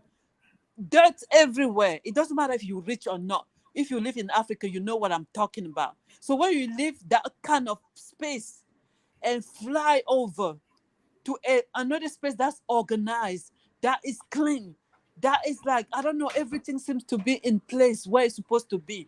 You kind of appreciate that. It's a human nature. You kind of appreciate that. And it's even easier for you. So appreciating something organized, right? What's that have to do with, having the resilience? Opposite, like, resilience or vitriol for Africans? Because going through things where you're coming from is hard. You cannot. What? It's hard. Even get anything done. To get the license to open a business. Let me ask you this question. Hard. You have to corrupt the whole chain of command. Let me ask you this Mamizi, are you talking about Cameroon? Do you think Cameroonians did not go through hell? I have been to 6 countries in Africa. I live in 6 countries in Africa. Contrary to the majority of Africans that talks over here, I have been to different countries. Did you think Cameroonians did not go through hell? Do you know about Ufedwane? Do you know about Umnombe? Do you know about the UPC Makiza? You know what they did to these people? What does that have to do with the conversation? Listen. You guys, know, they I know chop off about all your those people. heads. So Listen, what? hold on. why do Let's not, they guys. speak Let's as not if switch they it did up. not go Hold through on. hell in Cameroon? They did. Yeah. People died Guys, hold fighting on. for the Hold on. country. So when I you don't say think like they've gone through Mamizi hell, gets I it. don't understand that much. Come on, You yeah. guys don't get it. Let's allow You TR. guys, Hold on. you Allow guys want to TR. paint a I picture want to to ask you look guys good. one question because you guys are all from Africa, Yeah. you know better than me what it's like to live there and everything like that. But I'm just wondering about something. How would you guys feel if, like, I don't know how many African Americans there are in America, but how would you feel if, say, like, I don't know what the number is. I'm just guessing, like 1 million of us just moved into Africa. How would you feel about that? Would you have an opinion about that? But there will be no, it will not be any significance. People would not even feel your presence. Feel it. Yeah. It's still, Except You you go people, wouldn't to notice? one country like it's a Togo drop in where the there are like bucket. where there are Ah, like 5 million What was the Yeah. people. question? What was Then the you go question? Yes, there it's a drop in the bucket. What was the question? No, she's saying if like about 1 million African Americans decide to move to Africa, how would we feel? I said, well, nothing is like drop in the bucket It because it'll be depends on different countries. how they move. Like even though Mamizi, like I know if they're coming, countries like mine, we are the ones that will probably Are you get a Is brunt it of it. They're not one going to country? Cameroon. They're not going to Cameroon. I wish they We'll can come to probably Cameroon. I wish they can come to Cameroon. yeah. The way you talk bad about Cameroon, Please, yeah, you guys you've come to just Cameroon. you just did a good sales here. How you've described Africa, people. Just so you guys know, FYI, Afridamus. Mamizi do not speak in the voice of Africa. She is speaking of her experience about her village. I just came from my country not that long ago, Gambia. The country is beautiful. The beach side is beautiful. Come to Gambia and experience the beauty in Gambia. This is what I'm trying to tell you guys. Exactly. Look, Cameroon is. I some of don't the know where people she's that want thinking. to attach skyscrapers to Cameroon is civilization, come developing to like Gambia. heavy Okay, we rain. have the water. You have the ocean. We have the beaches. We have everything you need for survival, You guys are not sustainability. serious. Look, we are But not like Mamizi. You Mamizi guys is are not somebody serious. who came to the white man's land and now all of a sudden she think the white man is better. The white man's eyes is better. I don't know. No, for I don't those know of where us, she is based. No, we they are came better. here. I'm not We are saying doing. they are better. Mamizi. Wait. Let me finish my They talk are here. better. Let me finish my talk so you guys can hear this. We are here. We are going to create an Africa that would put people like Mamizi here, who have given up on Africa, who have nothing good to say about Africa. We are building Africa, as we speak right now. We are building building Africa. So this hate that Mamizi has for Africa, I don't know if she got this from her village, but people don't listen to this woman. Africa Oh my God, Africa is doing, we could do better and we are continuing to do better. Mamize is the perfect example of people Tariq Nashi said are fleeing. She said she's about to go to Ghana. She's just no, trying you to guys flee to are. any You other guys country are. that thing is better. She said she prefers going to Ghana. From Ghana, I think no, let me go to Senegal. You are Got the type of people he talks she has about. got no base. So you can't be speaking to someone that has got no base. It's Yeah. just a waste of time. Yeah, that makes sense. You guys just fake it on the internet. You guys cannot even be truthful because you are Mamize, okay, let me tell you. I think you're Cameroonian. You don't know what's going on in Cameroon. The project that's going on in Cameroon now is really, really good. We're building a dam that's going to top up the electricity to plus 40%. Listen. The second people that are building the road project, they are building. I don't know where you're from. I don't know what needs you. I think you're just where giving you up. are from. Okay. You have just given up like in Cameroon. I don't know completely. what you're talking about. You know what? In fact, Mamizi, hold on. Let's allow another guest. Let's allow another guest real quick. KBM, Kenyan by marriage. Another African. Welcome in the house. Go ahead, KBM. Thank you for inviting me. Hey, no problem. This is African talk. How can we do it without having a Kenyan experience here too? Welcome in the house. Thank you very much. My amazing May is my type of sister, man. She's very smart, and I have to agree with her. She, when she said Mark is smart, she's correct in her assessment. He's very smart. You got to admit. The thing is about him is that he does lack a lot of experience in life, real world experience. Now, it's good that he is 21 and that he's out of America. He's in places like Tanzania and now Zambia to get his real world experience. But right now, he's like 93% of all Americans who go to Africa, either whether if it's to work for an NGO or for a company, leave Africa just as ignorant before they went into Africa. So the same thing I see with Mark is that he's going there, he's living there for a couple of years like these other people, this 93%. He's in that percentile. And unfortunately, what he's not learning how the people actually are. He's not learning the way that they actually work. What he's doing a lot of complaining, and he's not trying to find solutions or to work within the situation that he's in. So therefore, he's going to end up coming back maybe to put on his resume that he spent some time in Tanzania. Yeah, building up over there. You're right. Right. And that's what a lot of Americans do. There's nothing wrong with that part. But the sad part of that is that they went there, and if they thought they knew something more about Africa before they went, they're kidding themselves. And unfortunately, this is his situation. I had high hopes for him when I first seen him, but I just saw the progression of him as the complainer, a respectful complainer at that. Well, he's young too, you know. So, I'm just trying to lay it out here, like no matter how smart you are, like experience would get the best of you. Right. You have to go through these things. You have to learn. You have to have this experience under your belt to be able to navigate the world that you find yourself in, instead of just complaining. Right. You see over here at the Afridamus Report, this channel is a no complaint channel. We are doers over here. Look at, isn't this the same Mamizi who went and criticized me, Afridamus, saying, look at Afridamus opening a plantation in Gambia? Isn't this the same Mamizi that complained? Because she's claiming I was copying the bag. When I grew up, my grandfather and everybody, they are all into having big lands. We have orchards. So I'm like, what? What is she talking about? That means that you live on benefits in America, or we speak like someone that it's better, half bread is better than none, some kind of mentality. I just wanted to say something quickly, and then I'm going to get off here. Yeah, we're about to close too. Go ahead. Okay.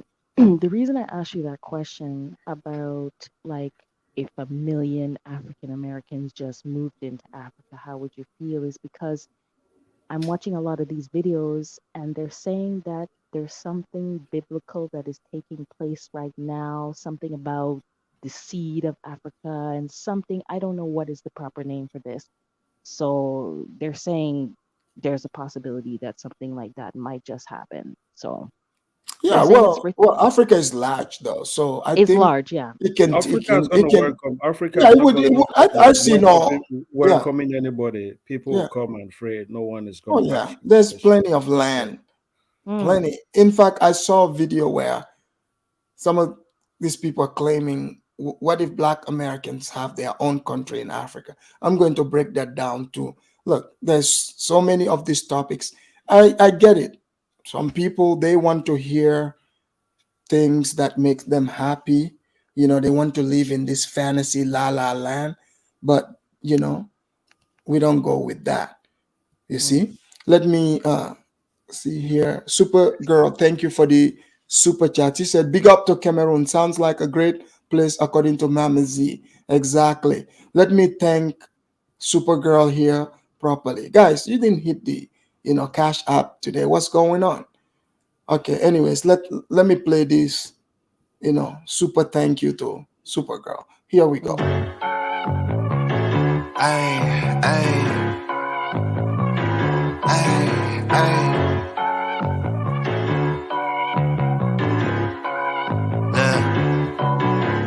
Baby girl love my bop and I like me too. No roof on my top and my babe see through. Hating on the pen, don't stop, shit ain't gon' feed you. I've been all on my grind, so why I need you? Baby girl love my vibe, and I like me too. No roof on my top, and my babe see through. Hating on the pen, don't stop, shit ain't gon' feed you. I've been all on my grind, so why I need you? Big flex, my swole up. Double cup and I'm pulled up. Niggas hating like hold up. What's the problem? I'm pulled up. Big flex, my swole up. Thank you, Supergirl. Thank you, Supergirl. I like Wasn't that that? monkey. I like the monkey flipping. Don't you like how the monkey is making it rain? Yeah, I like that one. That was good. Yeah, that's right. Supergirl, thank you for the super chat, guys. You see, when you hit the super chat, you get the beautiful song. All right, so guys, before we close out, you guys want to give your closing statements? Let's start with KBM. Go ahead, KBM. Okay, I didn't know I was that far in, but thank you. Oh for yeah, having this discussion. we're way far in. Okay. I was off and on, but thank you for again having me on. And Mark, I hope you're watching this. So just learn a little more about the people in Africa, not just the situations, and you'll do okay. Oh, and Amazing. KBM, Yes. KBM, what do you think about the Hebrew Israelites? Now they're slowly taking over Mamize's village in Bamaleke land in Cameroon. Can you What do you stop think it, about? Afridamus? Oh, what I think of them? Well, I think they found their home in Mamizi's village. Yeah, Thank you. Thank you. Hey, I'll see y'all KBM. later. Yeah. Hey, KBM. Yes. An entire kingdom in my village. They cannot. There's no one that's gonna come say to anyone anything in my. I'm Bamileke. Over there, we are traditional. We are conservative. You are not. Did you Mamizi, you are not conservative. You talk like a feminist. No. Mamizi, did you say Bamalike?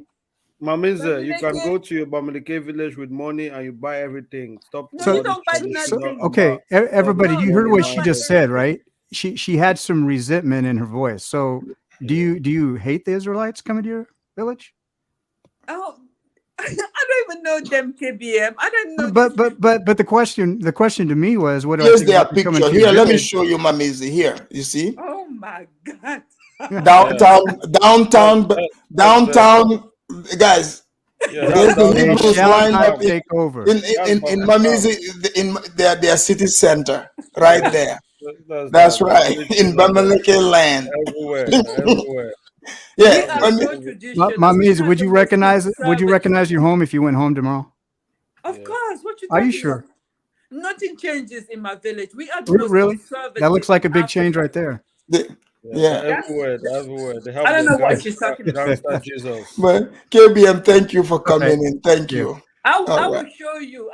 Hey, Afridamus, I'm gonna go home in 2023. Yeah, go ahead. Do your closing statement. I'm going home in 2023, and I will bring you images from the. No, mommy, you know what? I might be going to Bamaleke land next because I want to go. If you get a Bamaleke wife, you're gonna be the most happiest man on earth. Yeah, I can tell. Mamiza, you are not a good. No, don't use Ambassador. yourself to promote Bamaleke wives. You scare people away.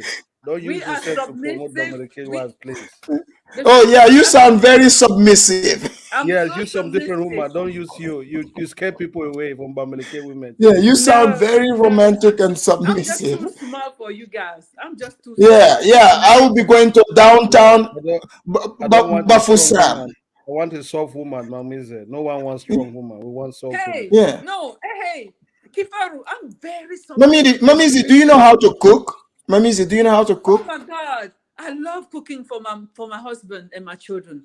I cook every day. They have hot meal on the table every day, and I work so hard. I work 12-hour shifts daily, and I work more than 4 days a week. Yeah, I see why you mad, but it's understandable. No, don't worry. The Afridamus report is gonna change all of this. I'm working on the company. I'll definitely change this. Thank you very much for coming. I'll be visiting downtown. Thank you. Bye-bye. Thank you Bye-bye. for having me. Bye. All right.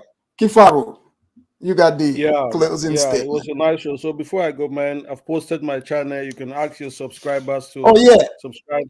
Yeah, I'm going put it in the link so that I'll put it in the back chat. Mart can put it in the chat area so the I'll put it in the back Mart chat. can So highlight. I don't know Mart, if can you highlight this? Yeah, can you Yeah, highlight my? Supergirl. Yeah, it's Pan-African Alliance. It's for politics. You know, I've been telling you, you look like a politician, and you can be one of those politicians that will save Gambia. But for some reason, you know, you can do business and politics. So we are trying to. Oh yeah, absolutely. Rally up a young politician in Africa. You know, we think we are the right people to rule that country. Stop all these Hebrew Israelites coming preaching their whatever ideology to these people, because these people are vulnerable. If we, the young ones who have seen the real world, we understand actual facts, we don't step in. We just have old people who don't even know what they're doing. They're vulnerable to Chinese, to European, or anyone that can come with their ideology. You understand? So that's what we're trying to do at Pan-African Alliance. And again, yeah, so this is just all confused. That Bantu people are Hebrew Israelites. I think they've noticed that their numbers in America is not growing as much as they want. So they're looking for another fertile and vulnerable people, and Africans. Oh shit. Oh, sorry, Kifaro. I didn't even know you're attached to that. Sorry about that. I don't know if it's you or me, but sorry, guys. That was Kifaru. Talking about, you guys see exactly what is happening there in Cameroon. Great conversation. All the people that came here, thank you for coming. As usual, please make sure you like and subscribe to the channel. Keep the likes up. Feel free to leave your comments. Like I said, I'm gonna do the rest of the video another show. But before I leave, I wanna thank you guys with the super chat. Thank you music here. We'll take you out with that. Thank you guys, and see you guys next time.